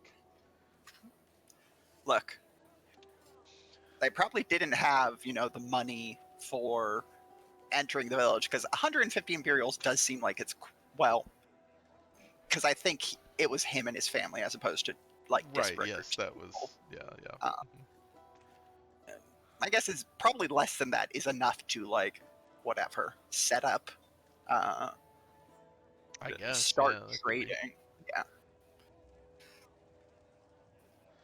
because like how much does like a sword cost at one of the merchants? I don't know. We can go look. It's getting really bad out there. The wasteland breeds this scum faster than ever before. Yeah, I don't think that's what's happening. 10 years ago, we were able to fend for ourselves. Last year, we spent more time fighting off raiders than farming. You just can't survive on your own anymore. There's nothing left. A few places here and there. They're well defended, they have a chance, but for how long? Once raiders come, you start losing men, and then it's only a matter of time. We need something that keeps raiders away. What would keep them away? I've heard of a place called Infuriae, aptly named. In the old days, the word meant sacrifice offered to the souls of dead heroes. They say the village is built around a pit which connects this world with the one below. Some say it leads to Tartarus itself. I don't know if it's true or not, but I was told that raiders avoid Infuriae as if it were a plague. The locals have a habit of throwing lone travelers down into the pit to thank the souls below for their protection and blessings. Hmm. Maybe it's their madness that keeps them safe. Maybe it's the souls of those long gone. Wasteland can be a very strange place sometimes. Aha. Wait, guys, I need to talk to you about something. When our settlement was attacked, the writing was already on the wall. We had less than 20 men left, most of them wounded from the previous attacks. It was a bad year for us. So we grabbed what we could and ran. I'm not proud of it, but dying with the rest of them wouldn't have made any difference. My family comes first, principles second. I had money, a lot of money. If you can get it for me, a third is yours. You think it's still there? Stash is well hidden, which is why I couldn't get to it in time. You need to know where to look. Give me your word, and I'll tell you. You trust a stranger. I don't have a choice. I'm not going back there. So if I trust no one, my money is as good as gone. Make a deal with you, I get a chance to get some money back. I asked around about you guys. They say you keep your word, so that's good enough for me. So, do I have your word? Sure. I'll If I can get it, I'll give it to you. The money is buried near the old well. Take 2 steps south and start digging. I don't have a shovel. Oh, I got some skill points. Great.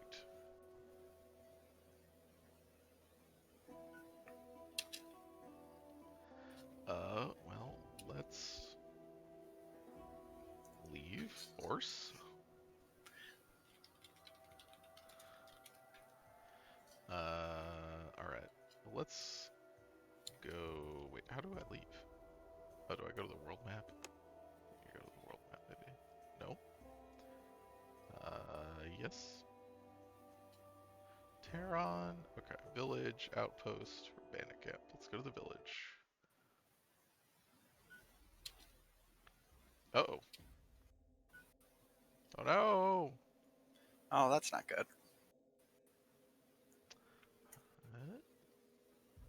Oh, those are raiders. Let's, uh-oh.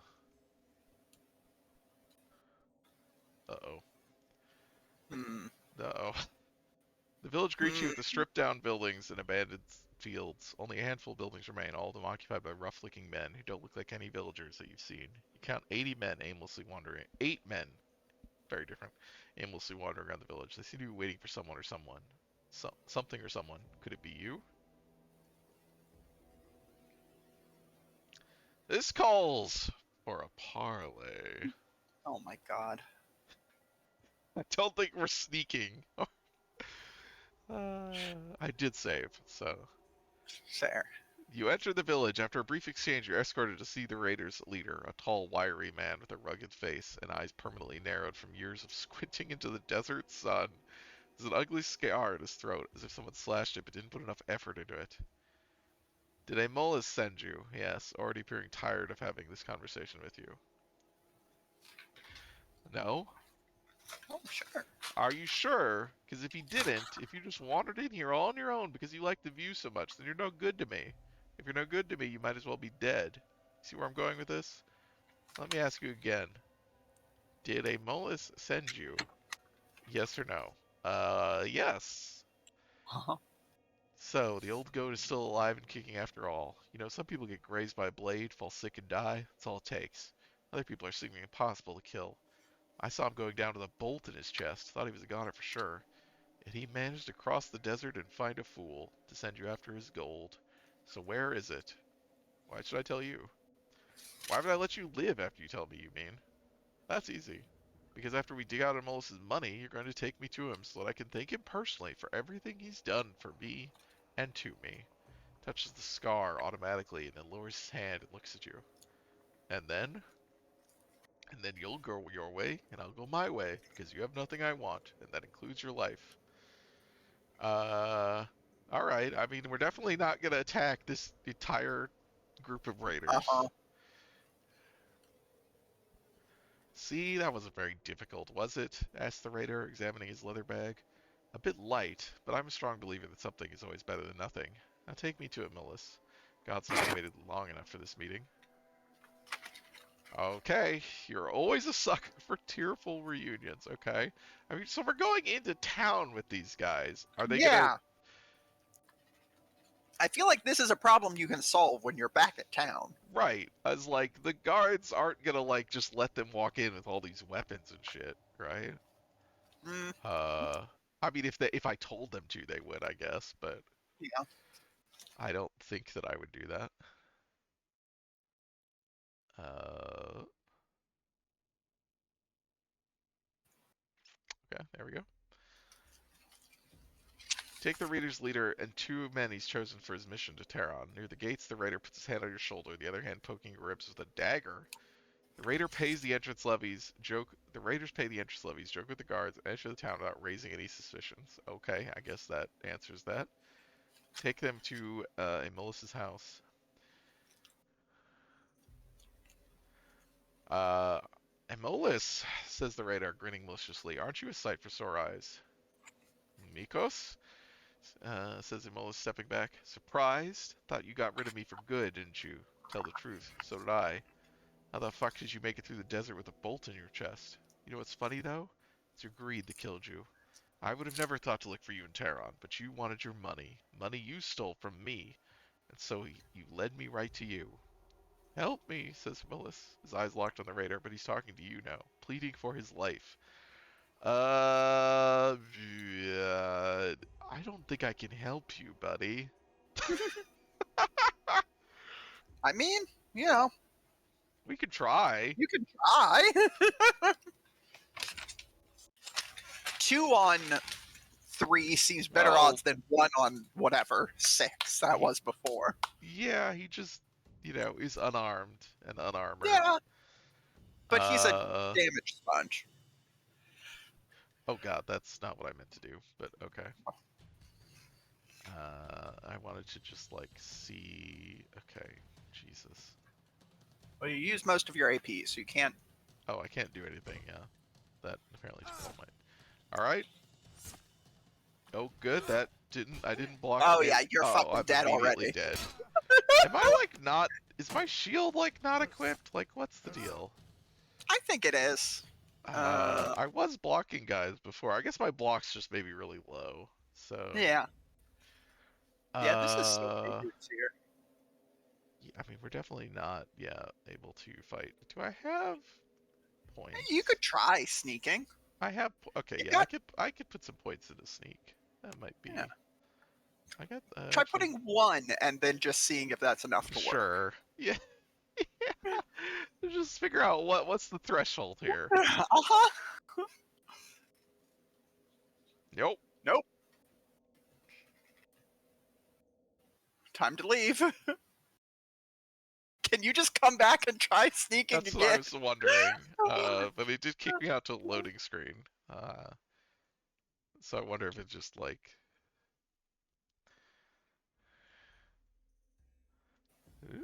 where am I? I have no idea. On the road, apparently.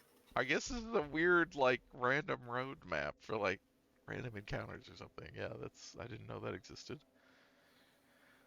Let's go back and let's try. I wonder if 3 points is enough.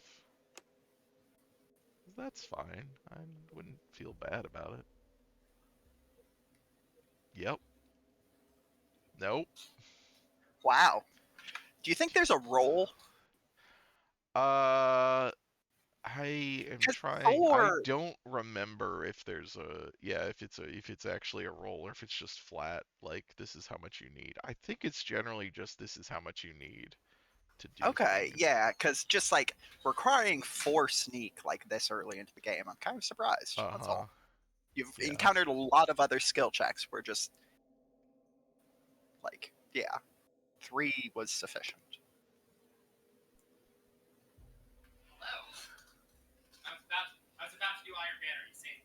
Okay. 1 civil skill point for a sneak. Jesus. Oh my god, there's another sneak. Aha. Okay. Oh, Yeah. buddy. Okay. No. No. Okay. I am reloading. Back to here and so we could let him die, but one, we don't get anything out of that. You get 6 skill points. That's, I guess that's what we get You for it. Uh, could also just not do this. right. I'll just Pull out your see. scoped crossbow Yeah, and that miss. I definitely have.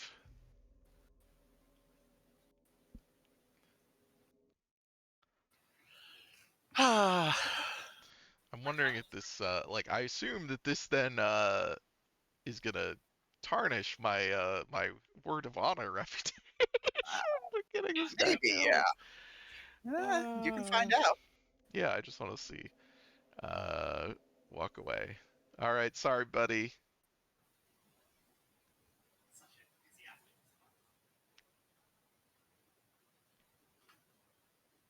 I don't know why the loading is taking longer now. Mm-mm. Oh, Huh. game. Well, it doesn't say, but I also don't see my. Let's see. No, I still have one word of honor. So I did just get 6 skill points and got that guy killed. Yep. Also, we were in town. Why would it dump me out back to here? I don't know. I was wondering the same thing. Uh, Oh, this was after you put points into sneak. Oh. that was. I didn't realize that. So I'll go back. That should be like this one then. Yeah. All right, time to put through. Time to invest 35 skill points into sneak. I don't think so.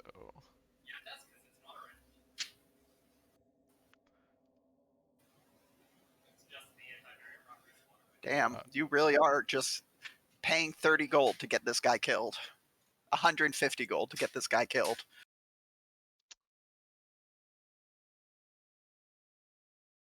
paying. Wait, where's the money? Uh, I meant because this is the guy that you let into the town. Oh, yes, that's true. I did. Well, Well, I I guess you didn't didn't pay pay. any Yeah, money. I You didn't used pay your any money. reputation. Well, yeah, okay. Look, also they're like, hey, it's on you if this guy causes trouble for letting him into town. No more consequences for letting him into town. No worries about his family. Yeah, they're probably fine. Uh, okay. Well, I guess that's a thing. You Uh, could, like, leave. Just tell him, hey, seems like some bad stuff was happening. oh, that's true. I guess you could say like, oh, go back and be like, I couldn't get to it. Yeah. My guess Uh, is the game just might not have that as an option. it does, But yeah, there's a surprising amount of that stuff in here, so there might be. So let's go and try, I guess. We can try. one way to find out. Yeah. Oh, it went from. No. Oh, no.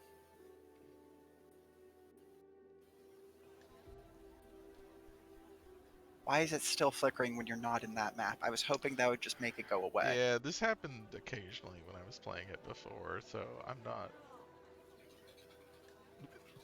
just like, I'm a merchant. Look at my cool armor and weapons. Okay. Well, yeah, he does not have anything in this case. Okay, well, unfortunate. Um, Yeah. we'll maybe come back to that. Let's do this. I'm gonna disguise. Unequip my weapons, I guess. Sure. It is a noble's cape, but that's probably fine.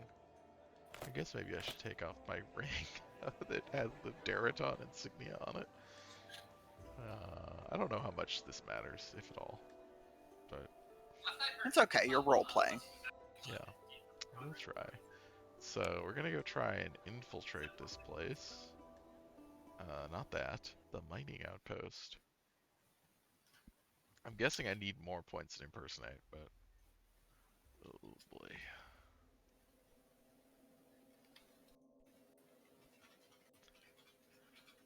Yeah, dress as a lore master. Okay. This area is claimed by House Aurelian, says the guard. Turn around and leave. Crossbowman in the watchtower takes aim, waiting for your reaction.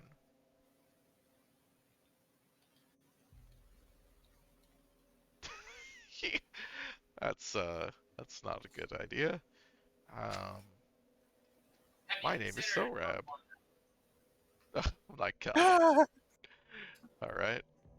I wonder if I can try again. Whoops. Yeah.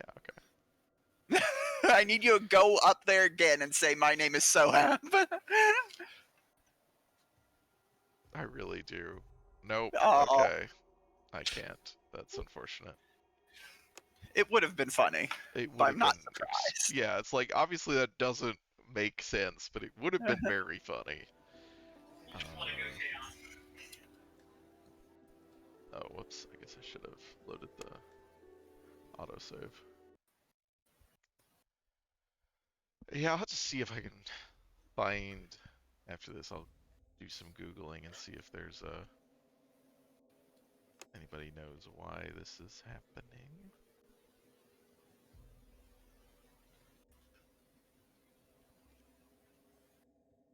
Wait here. Guard turns a few minutes later, followed by a Decanus. Quick, suspicious eyes.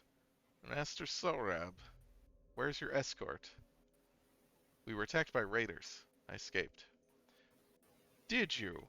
An entire contubernium killed the last man, but a bookworm manages to escape and make his way through the unfamiliar terrain. Find it a bit hard to swallow. Bookworm? Lore Master spent a lot of time more time in ruins digging for artifacts and avoiding attention of raiders and barbarians than any soldier I've ever seen. You're done talking about things you don't understand. I'd appreciate if you stop wasting my time and let me see the machines. My apologies, Master Sorab. It's my duty to ensure proper security and question everyone. I'm sure you'll understand and will report positive impressions to Lord Galius. Follow me, please. Okay. Follow the Decanus through the camp and into an ancient tunnel carved into the mountain. The tunnel leads into a small chamber filled with strange machines towering above you. We're still trying to clear the mine area and shafts, but it'll take months. This hall, however, was mostly intact. The machines appeared to be undamaged. Show me what you can do. This is the ore smelting facility Sorab told you about. You look around until you find a control panel. It's a chaotic mess of pipes, levers, valves, and dials. You move a few levers, but nothing happens. You see an opening for a small round object. So yeah, we can see it a bit more when we actually can move around this map, but this is very like industrial looking machinery. Uh huh. Um, the Decanus carefully inserts the power tube into the opening. For a long time, nothing happens, but then the console lights up and a low humming sound spreads through the cave. Recite an appropriate mantra. Put your hands on the controls and recite the commanding fire elementals to bless or mantra, performing the rite as you speak the ancient words. The mantra doesn't require you to understand what you're doing, but it does a good job leading you through a series of steps grouped into chapters. Some chapters require you to watch the dials and adjust the valves to achieve divine harmony. Other chapters warn about the dangers of overheating and tell you to keep the fire elementals under control. Uh, This. Hmm. So is this like the actual?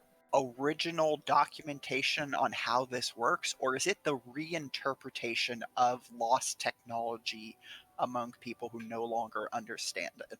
I think it's like oral tradition of like mnemonics of like how to operate the machinery, like passed down, Mhm. like, well, you do this and then you got to make sure this is here, and and like organized Yeah, into a a thing that is like easier to memorize. yeah. uh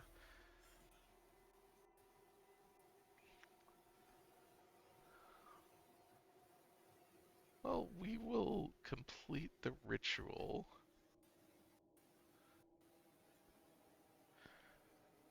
Takes you almost an hour to complete the ritual. When you push the last lever, the cave is filled with a low, grumbling noise and reddish light. Powered by the ancient magic somehow preserved within the tube, the machine comes to life. They move slowly at first, their rusted metal resisting and screeching. But the magic releases oil from some hidden reservoirs. Soon the machines are running almost as smoothly as they did in the olden days. Oh god, this is just going... Okay, this is not what I Okay. want to do, but... so I wasn't sure if I could leave after this. Yeah. Um, you allow me to escort you back to Mataran, so this would be like switching sides, probably. Oh yeah, this is like an act end of Antitas. Damn. Wow, Okay.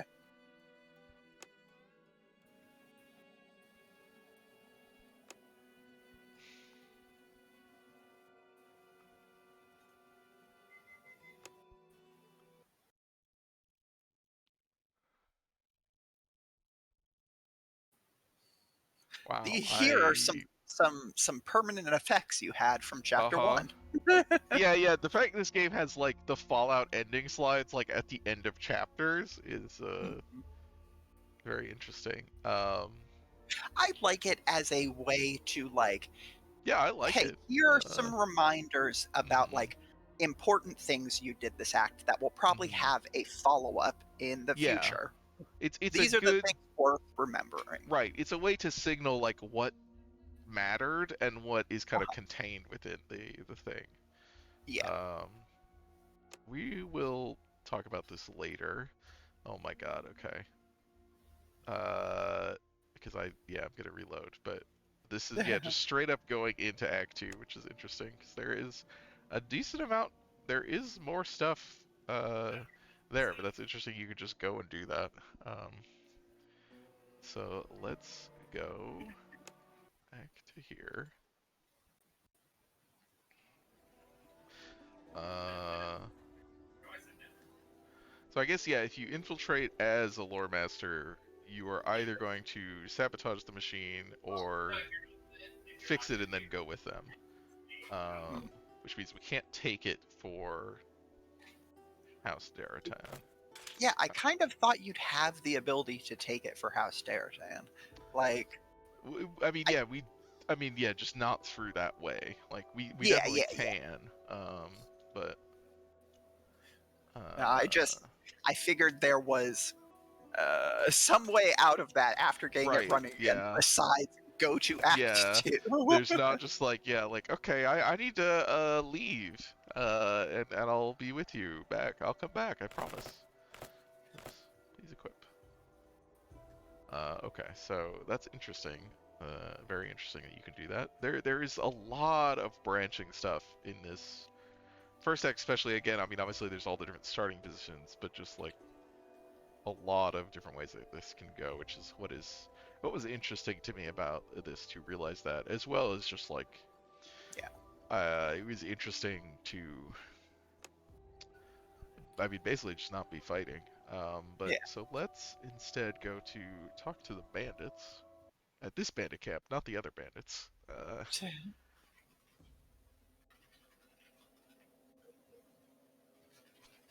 I have no alchemy. Let me try and harvest this. They all the same to you.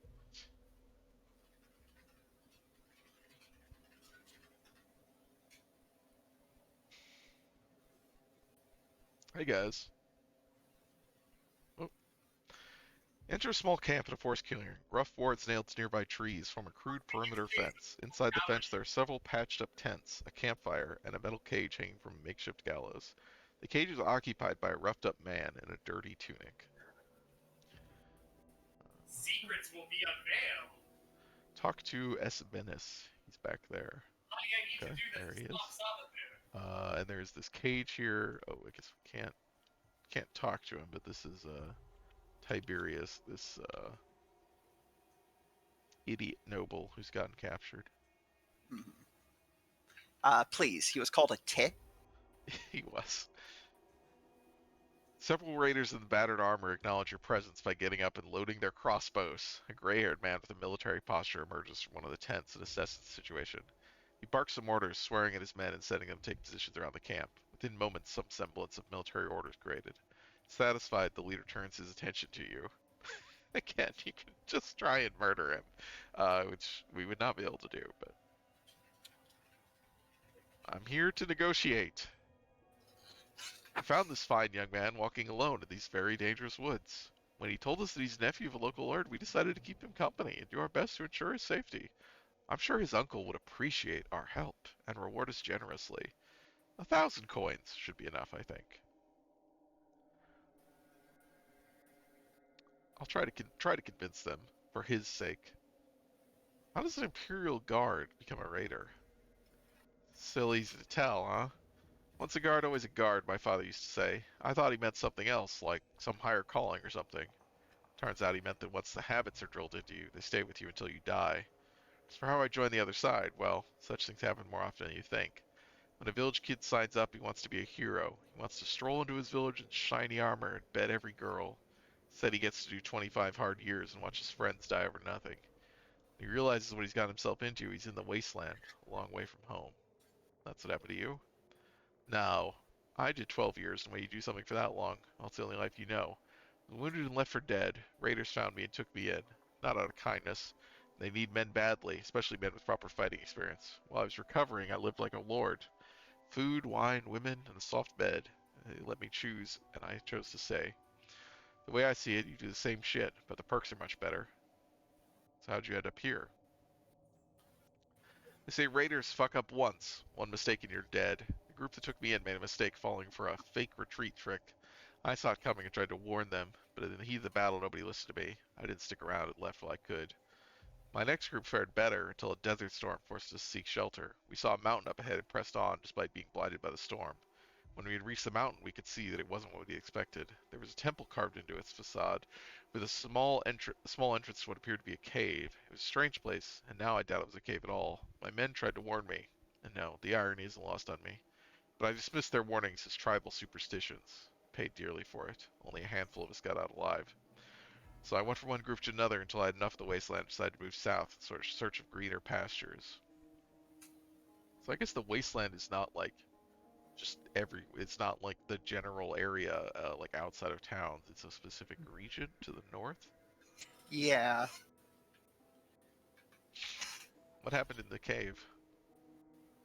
It reeked of death, skulls and bones everywhere. My men begged me to leave, told me I heard stories about this place, bad stories. Still, the storm outside was real. The stories. People tell them for different reasons, to amuse, to scare, to keep other people away. It got me thinking. The cave was small, the walls were rough, but seemingly man-made. Didn't have to be smart to know that there was more to it than one small chamber. I told my men that these walls must hold great treasure. That was enough for them to abandon their caution and start looking. After hours of searching, we stumbled upon a switch. It opened a hidden passage leading to another two chambers. The first one contained two strange objects, each one as tall as a man. They were indistinguishable, carbon copies of each other just sitting there untouched. You could mistake them for some idols, if not for the metal pipes that disappeared into the floor. There were no clues as to their purpose or the reason why someone needed two of them. The second chamber had metal pipes running along the walls and was empty save for a single platform. It was like a metal cart with railings. I remember wondering who could possibly waste so much metal to build such a contraption. Then Nicanor stepped onto it, and the platform went down, all the way through the floor and into the very depths of the underworld, judging by the noise and red glow. Soon the platform returned, without him. Yeah, this is definitely some, like, uh, old like tech shit that they are reinterpreting. They don't know what it is. Uh-huh. Yeah.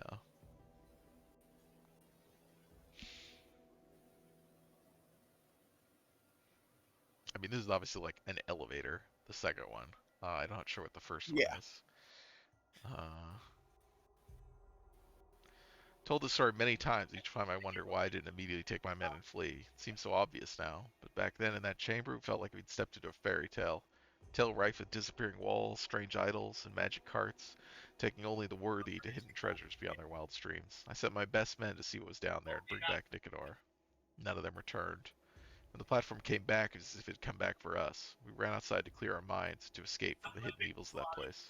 Driving me to the bungee store. Heard of such platforms. Said there's a similar device in the Commercium's buildings in Mataran. I wish we had a lore master with us. The place I described sound familiar to you? A temple carved into a mountain. It's got to be Hellgate. The stories I've heard match your own. It's a gateway to the underworld. No man has ever returned, for only the dead can dwell there, or so the legend goes. Raider makes a quick sign to ward off evil spirits. You remember where this cave was? Somewhere northeast, that's all I can tell you. It happened years ago, and in the storm, all I could see were the looming mountains. It's not a place I'd ever return to. Okay, let's go back. Learned about Hell Cave. Yes.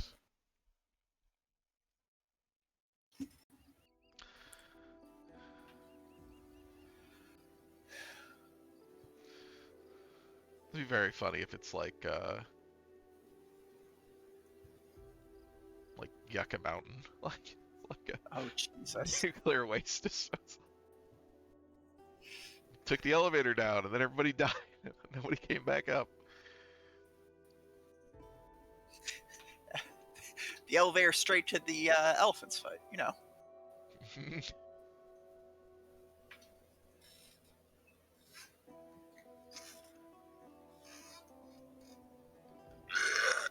Excuse me. Sorry.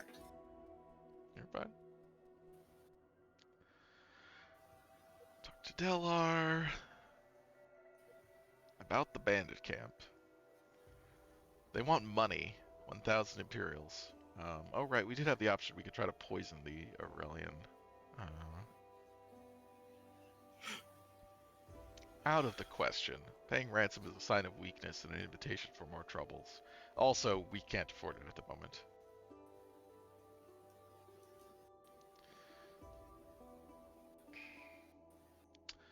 Pay the raiders to attack the Aurelian outpost. Kill two birds with one stone. Risky.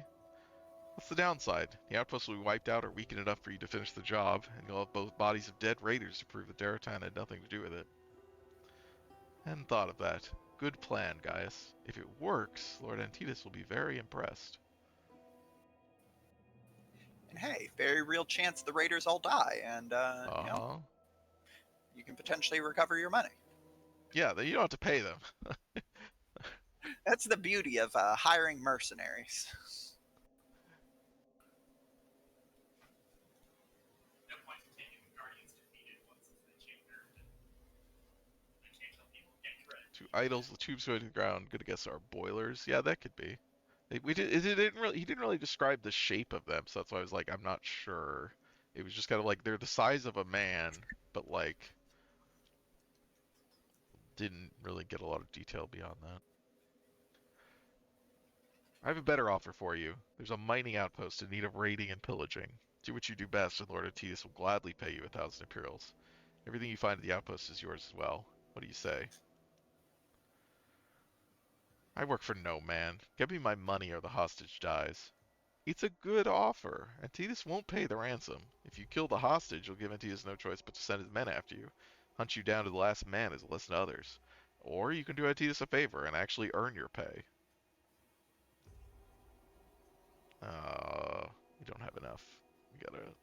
Okay, but there was the streetwise option. There was a streetwise option, yeah. What is our streetwise at? Our streetwise at 4. Yeah, you have Yeah, a I mean, pretty we good haven't put any points into trading that is part of it. Yeah. Yeah, I could try the streetwise. But yeah, I do think this is kind of part of the non-combat. I mean, I guess this is probably true for combat as well. Is like you're going to be reloading a lot because you're probably gonna die a lot still. But there's a lot of like reloading and like seeing like, well, what is the skill that I need? Like, how at what level? They used to mine gold there in the old days. You sure you want to pass on Hey, that? there's someone to grab from you. Gold, you said. If we do it, we can take as much as we can carry. Is that the deal? I want to hear you say it. All the gold you find there is yours. This is a complete. There's no gold. Well, Uh, you don't know that for sure. 1,000 Imperials and the job is done. We have a deal? Alright, we have a deal. Take the hostage so we're dealing in good faith. Alright? Great. Take the. Oh, take the prisoner to Delmar.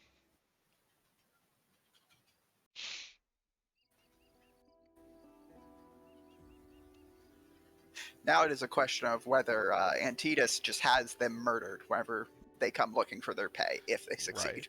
Yes. You escort Tiberius back to Terran all the way to the Daratown compound. Need to out all that You legend. did talk to him into that. I'm impressed. Heard about making friends with enemies of your enemies, but using one enemy to get rid of another. That's something you don't see every day. I'd like to see it with my own eyes. Alright. 13 skill points, 100 Imperials, prestige increased, reputation increased. Let's go.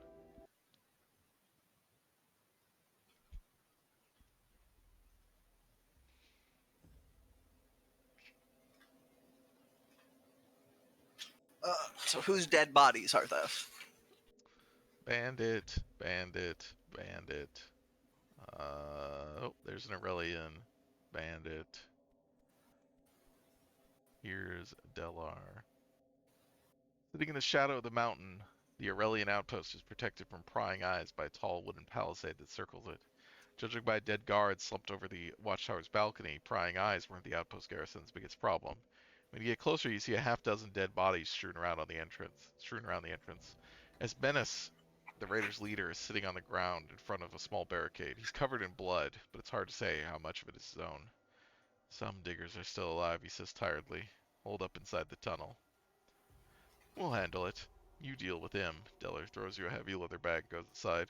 Judging by the weight, it's the 1,000 Imperials he's agreed to pay the raiders. Yeah, you can. So you can try to kill him here, because I did this. And Oh, then he but just gets up at full health, and you have to fight look, him. it did Oh, say you don't know how much of the I blood is know. his. Yeah. Yes. So like, look, he's down on the ground, like clutching his stomach. It looks like he's wounded. Yeah, it's like, no, he's fine. He's gonna He's not kick clutching your his ass. stomach. That's his Uh, arm resting on his knee. All I right. guess, yeah. It's hard for me to read this because it all kind of the Yeah. same color. Yeah. We'll pay him. You have even less of a chance of fighting him this time. Yeah, yes, yeah. This was the one fight I won when I played before, but it was extremely difficult. It's like one guy. You're a man of your word, Menace. I'll remember it, should our paths cross again. Catch. I hope he shows up again. He throws you a small object. It's a small glass tube encased in an elaborate metal framework. This tube is very warm to the touch. It contains what looks like a constantly shifting liquid fire. One of them, he nods toward the dead bodies headed on him. Since you've done right by me. Slowly he gets up and walks away without finishing the sentence. I wonder what's supposed to be in this, this like magic fuel source. Battery juice. Battery juice, yeah. Go inside the ancient tunnel carved into the mountain. The tunnel leads you into a small chamber filled with strange machines soaring above you. Went better than I expected. The diggers saw the attack. They're on their way to Lord Galeus to inform him that an army of raiders has descended upon the ill-defended outpost, slaughtered the Aurelian legionaries, and would have killed the poor diggers too if not for the Daratan forces who unfortunately have arrived too late to save their noble brethren. You did well. Without lifting a sword, you've solved quite a few of our problems. Tiberius is free, the Aurelian forces are dead, the raiders are dead, the mine is ours.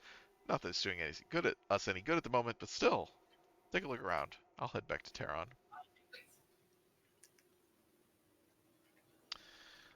So yeah, now we're in the mines. Yeah, so these are like clearly like mine tracks. Obviously, there's Yeah.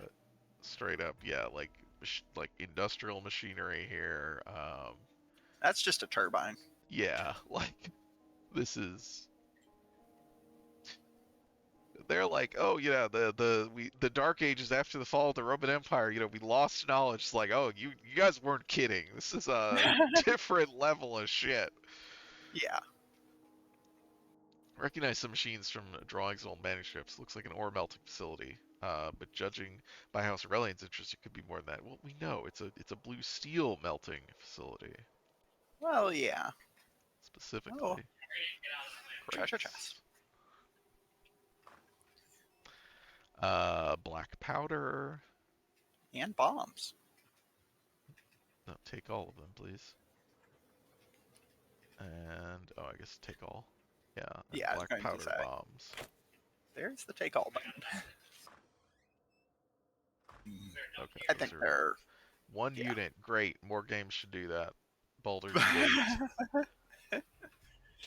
Fucking pile of like 10 crates, and you have to go through each one. All I will random say, loot. I think that's one of the things Expeditions Rome did well.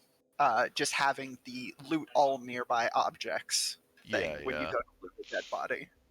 Like it would be nice if it was just all the dead people on the map, but like Yes, that's that what isn't. the Owlcat games have, and I will say that is one of their best features that every game of its ilk should copy, is when you leave a map, there is a window that pops up and says, here is loot on this map you haven't picked up. Do you want any of it? And you can say take all, or you can go through it, and pick stuff out.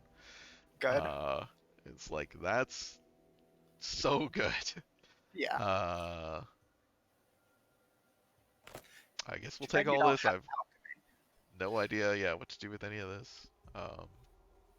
We have a bunch of skill points, but I don't think we should be using them on that. Use the control panel. Insert the tube. Do. Nope. It's the same thing, but this time.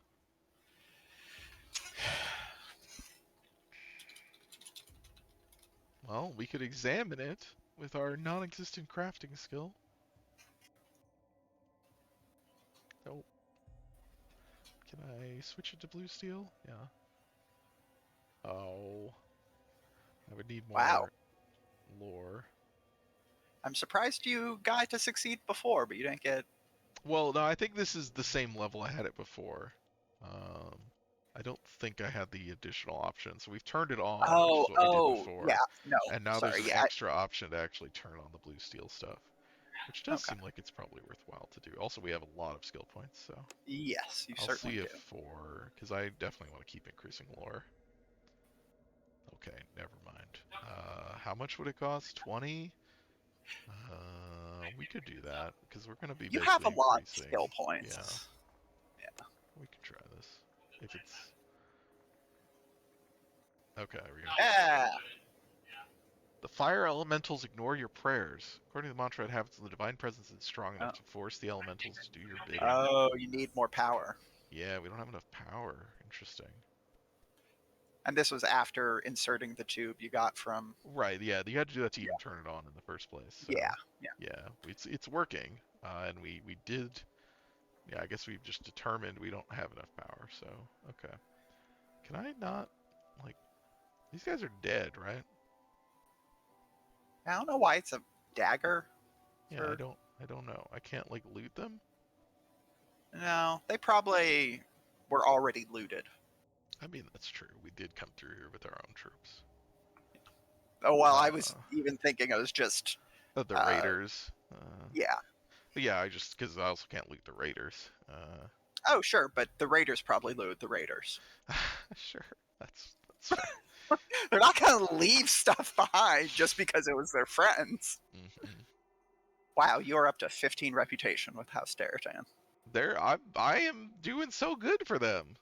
Yeah, no, you are. I'm just damn. Also the chosen one, interrogator and manipulator. Right. So these are different. These are like from Oh, specific things you do, and then yeah, so these are just sort of that's different. tracking like these are gonna these may come up again. Uh-huh. Or these are things, and then yeah, your general reputations. I like so body count is a stat that is just straight up how many people have you killed, and it is equivalent to these things, which is a Wow. sign of like how many people the game expects you to be killing. Like I I so badly want to see somebody with body count like in the right, hundreds, yeah. zeros and everything I think else. this game is fairly short, so I we'll see. I am kind of tempted to see what the like just full combat playthrough looks like, where you would just everything into these are just like I'm a killer. Uh-huh.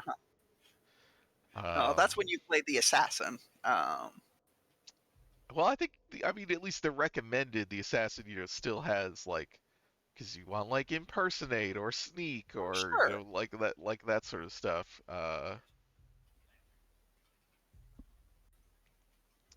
Um, okay, well that was good. Yes, let's leave. We did what we could. Next mission. How'd it go? Fix the smelter. Better send some men to secure the mine.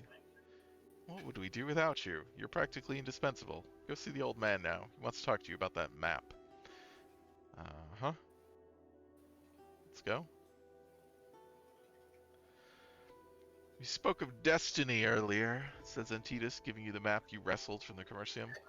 You know, of course, that the Empire had lasted thousands of years. Through military and diplomatic victories, we had conquered the known world. An era of peace and prosperity was about to begin.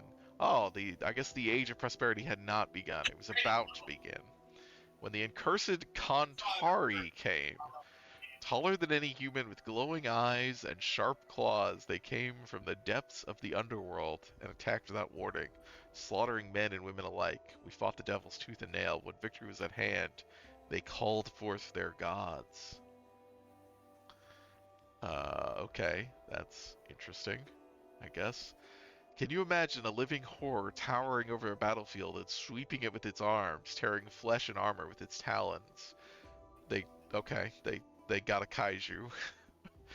Our only chance was to reach into the higher planes and summon allies who could help us even the odds. Eventually, the call was answered and the allies came. They burned the Kantari and their gods, leaving nothing but ashes. They saved us, but it was too late. The Empire had fallen, for too much had been destroyed. Saddened, our allies, the lords of the higher planes, left us to rebuild and restore. But as you can see, we're still living in our crumbling towns, still fighting each other like savages. Three lords of the higher planes, or the High Lords, they are most commonly referred to, thank you for the exposition, Antitus, have answered our call. Glathzor the Dreamer, Bar Hathor the Flamewalker, and Thor Goth the Artificer. The Artificer had taught our Magi much and built many wondrous machines and engines of war. According to the legends, the Magi had attended a temple built by Thor-Goth and studied the arcane arts there. The centuries-old accounts describe the engines of war and divine weapons in great details.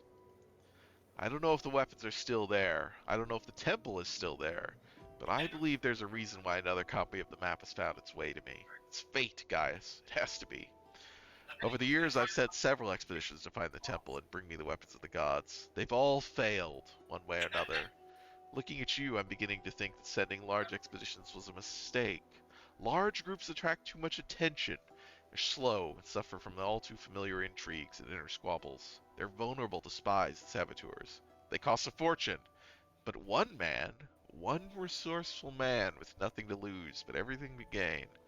Yes, I can see my mistake now. I want you to find the temple for me, guys. If you do, you'll be rewarded and elevated beyond our wildest dreams. If you do, we'll reshape the world and plant a seed of a new empire. We'll do away with petty squabbles over broken towns and domains. We'll unite our people and give them goals worthy of the banners that once flew over this land. Go to Mataran. Find Domitius Ulpius. He's led one of the expeditions. He was convinced the Magi Towers hold the key to the map. There's only one tower left, intact. Tower of Zemedi. The tower is sealed, as are most ancient places of wonder that house Aurelian deemed too dangerous. Gallius would rather bury the past than face it. Find Domitius. If there's a way in, he'll help you find it. If not, seek answers elsewhere. Don't run in your head. Okay. Delar, that matter we've discussed. Do you think Gaius can handle it? He shows promise, does he not? He gets my vote. Walk with me, guys. About 60. We have a situation here, he says after a long pause, considering the best way to explain it. Commander Caranus of the Imperial Guard's fame thinks he'll do a better job running Terran. From what I've heard about him, his ambitions go a lot further, and Terran is just a stepping stone on his way to bigger things. Stops tonight. Your job is to get him out in the open, where the boatmen can get him. Tell him one of his men had betrayed him. That's got to get his attention. But remember that fools don't become commanders of the Imperial Guards. You have to be very, very persuasive. If he buys it, get him into the inn after dark. The boatmen's shooters will be waiting in a room next door. Make sure they have a shot. See? Easy. What's the boatman's deal? They're the boatmen of Styx. They're the Assassin's Guild. The official, like, I guess legal Assassin's Guild? I guess they're like the Morag Tong or something. If he doesn't buy it, you're as good as dead. Expects that something is wrong, you will not leave the barracks alive. What do you have on his bodyguards? Not much. They're well trained, loyal. Severus watched Caranus' back the longest. Decius replaced Marcellus, who died from malaria last year. He's a bit young, but he's very good. Some say he would have been a Centurion by now if Caranus didn't take him as a bodyguard. It's a position of respect, but I have a feeling it's not the kind of respect that the kid wants. I've had a chat with him once, offered him a job, told me to go fuck myself. Like I said, he's a bit young. Best lies have a grain of truth in them. Do we have anything I can use? If someone can help you, it's Cato, but his prices are sometimes too steep, if you know what I mean. Might not be enough. You have any better ideas? How would Gallius react to Caranus' plot?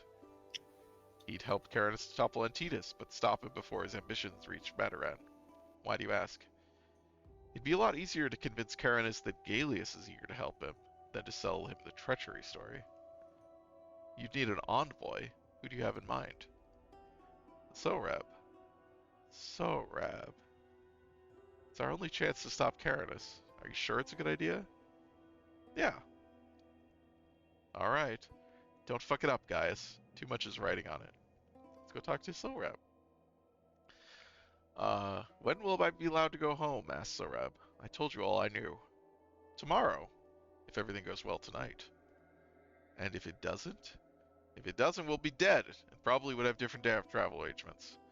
They say the Styx is lovely this time of year, but if you'd rather go to Mataran, play your part well, and you'll be home before you know it. What's, my part?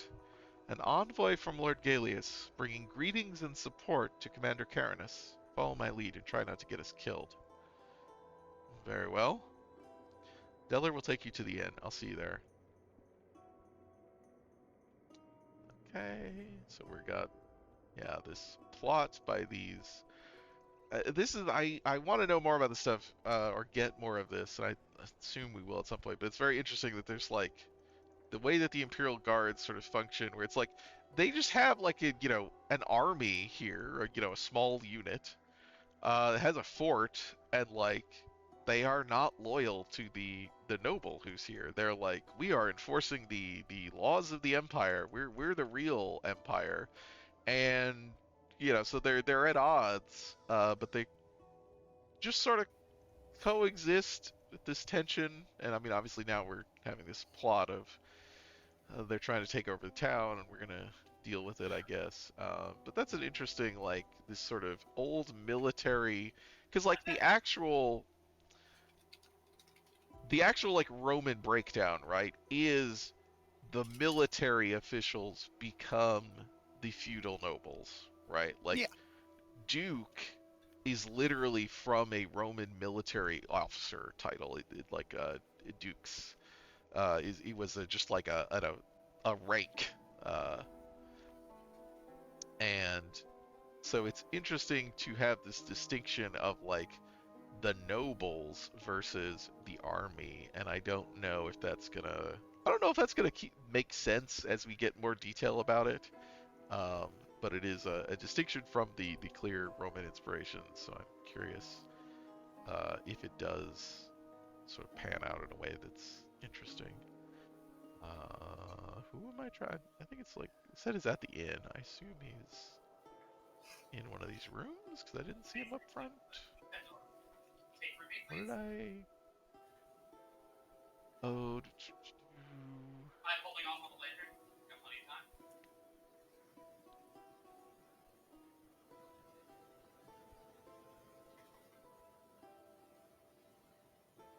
oh, I guess it was maybe just like go talk to him first, go and bring him, and then he'll be there maybe. I guess I could.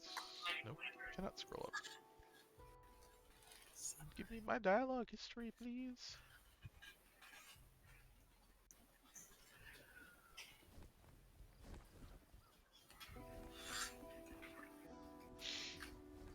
State your business.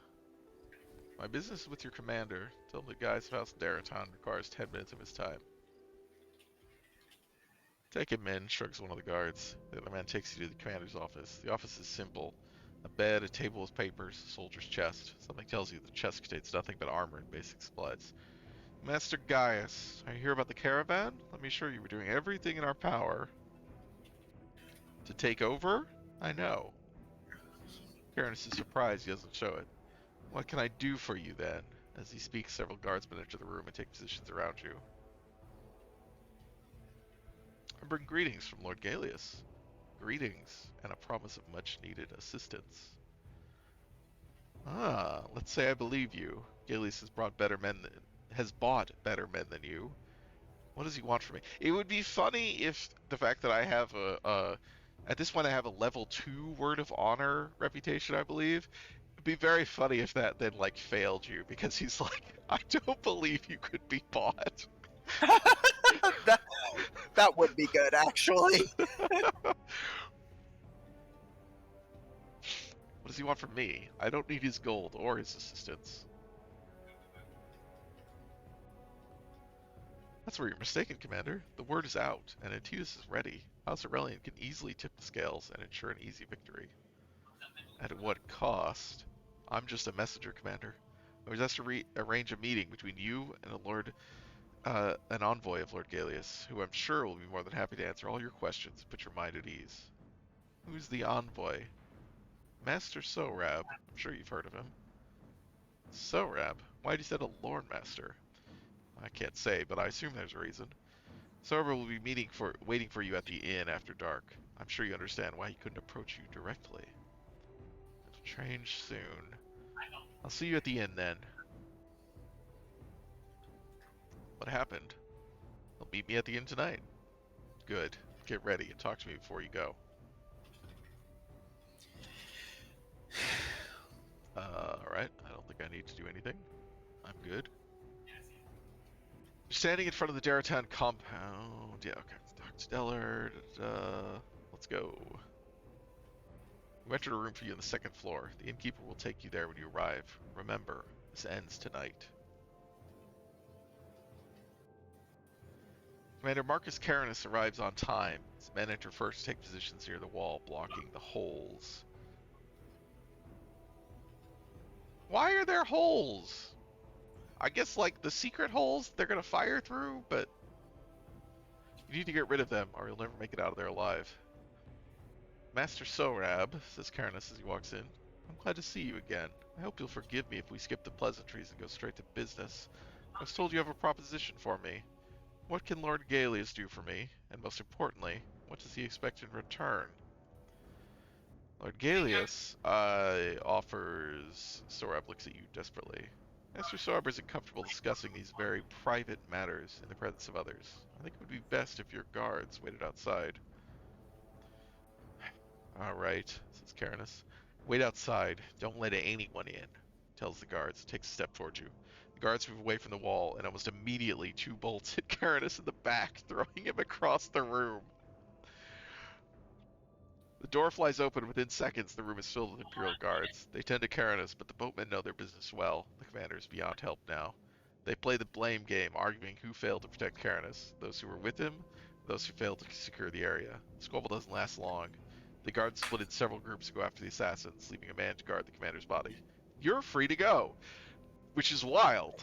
Yes, I was going to say, I sure am glad they're not blaming you. Yeah, it's like, look, we didn't shoot him.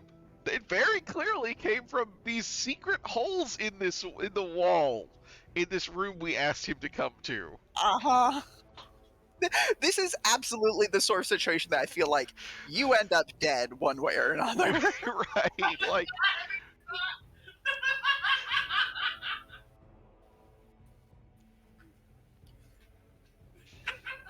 well done. The old man is very impressed. He asked me to give you a gift and some spending money before you leave. Gives you an iron Praetorian armor and a leather bag. Any idiot can put a few pieces of metal together and call it armor, but it takes a master to do it right, to give you the protection you need without slowing you down. Hope it will serve you well. 31 skill. We have so many skill points. And a Also, 2,000 gold. yeah, 1,000. Yep. I wonder what the second 1,000 was for. I guess like for doing it maybe more cleanly, like not getting into a fight, because I think you can just end up fighting them all. You can probably still get paid, but it's like old man said, you know what you had to do, because this might like they don't actually know. I guess they assume that Daratan, hired the boatman, but all right, good luck. Okay. So yeah, we have a lot of money. And some iron we armor. have some fancy armor.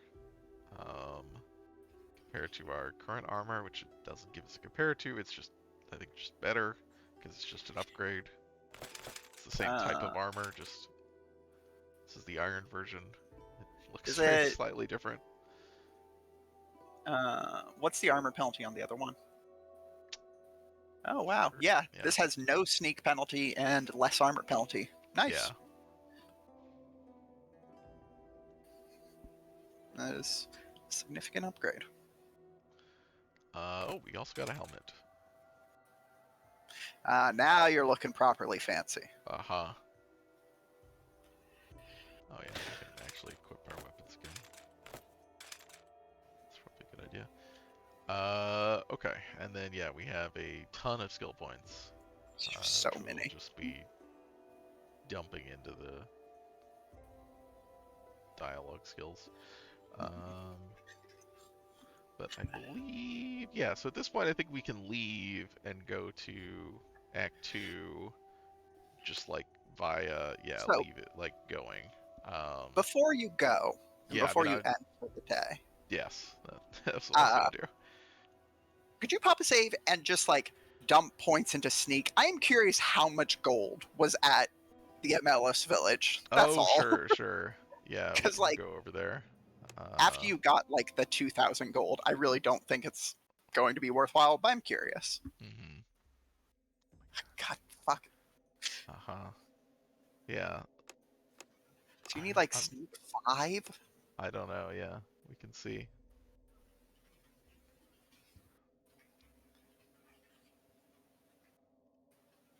Yep. Move between buildings. Dig out the gold. Oh my god, you need more than Seriously? that.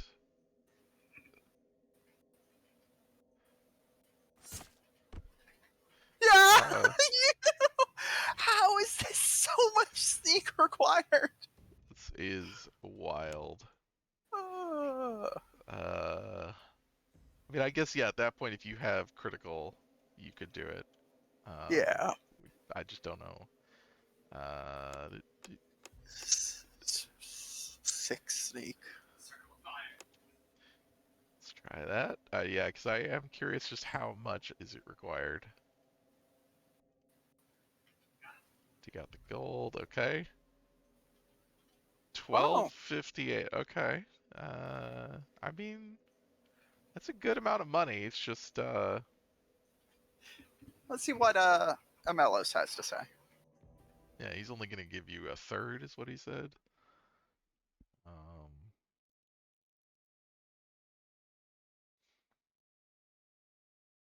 This game's love of the word fuck is really showing through. it's bizarre. Uh,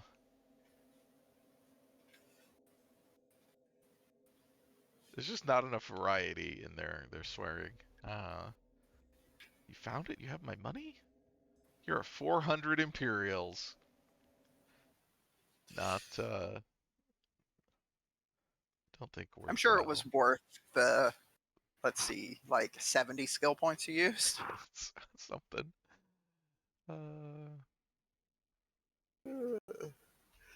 I don't know what Sure, I you could like am do spending, sweet. what I would even spend money on because if I'm not buying like weapon upgrades and stuff and armor, Yeah, I don't uh, know. I feel like you'd expect to have the opportunity to bribe someone. yes, I think that does, I think there are situations that comes up, but like, and I mean, we have had them, I think, but like, uh, also you can just like, if you have enough persuasion, you don't need to bribe people mostly. Uh, Yeah. Tell them how long do you have until you take it. yeah. Okay, well, I will load my quick save and, yeah, I think we're gonna stop here and just go to Act 2 next time. We gotta go Madaran, which is very interesting. We briefly saw it when we accidentally went to Act 2 through that other path. Mhm. Um, Yeah, you gotta carry the child's cross. Also a thing, so with that Imperial Guards thing that we did, that last quest we did, so yeah, you can do it the other way, I know, like the way that Delar suggests. I think it's just a bit harder. Also, I Yeah. know that if you threaten Sorab with torture when you first captured him, like we just persuaded him to give us information. If you threaten Oh, him with torture and then try to do this with him, uh, he tells the Imperial Guards on you, and they just, they try to kill you. that's great. I love Yeah. that. And then it is also to just genuinely go to the Imperial Guards commander and be like, "Hey, you're planning to take over. I want in on it," and just be like, "All right, I'm switching sides. Let's go." Uh, and I don't know if you have to like go kill Antitas then. Like I don't know what that all entails, but I know that that is a thing you can That's do. basically Um, I do think it's cool that like this game like is playing with the faction system in an interesting way. Like mhm. it's not uncommon for video games to like lock you into a Do faction you love once you us? support them. Yes, it's very goofy. but but like I like the interfactional like bickering Mhm. and like how you're not really locked down. I mean, like it's early, so Right. but like yeah, I don't know. I think the space that they are working with is fun. Mhm. Yeah, and I mean, I think because I think part of what's interesting to me about it is it's not, these people are all on different, all these factions are different things. Yeah. They're not, and so like your relationship with them, you like, you like being popular or having a good reputation with one group means different things for these other groups. The boatmen don't really care that they're like, that's, we'll work for you. Like they're contractors. The commercium is going to have more of a problem. The Imperial Guards are obviously like directly, and so not even, independent of like my personal reputation with them, your faction alignment then can cause them to treat you differently and in ways that are Uh-huh. based on which one you're actually aligned with. Like that are contextual, and that's interesting.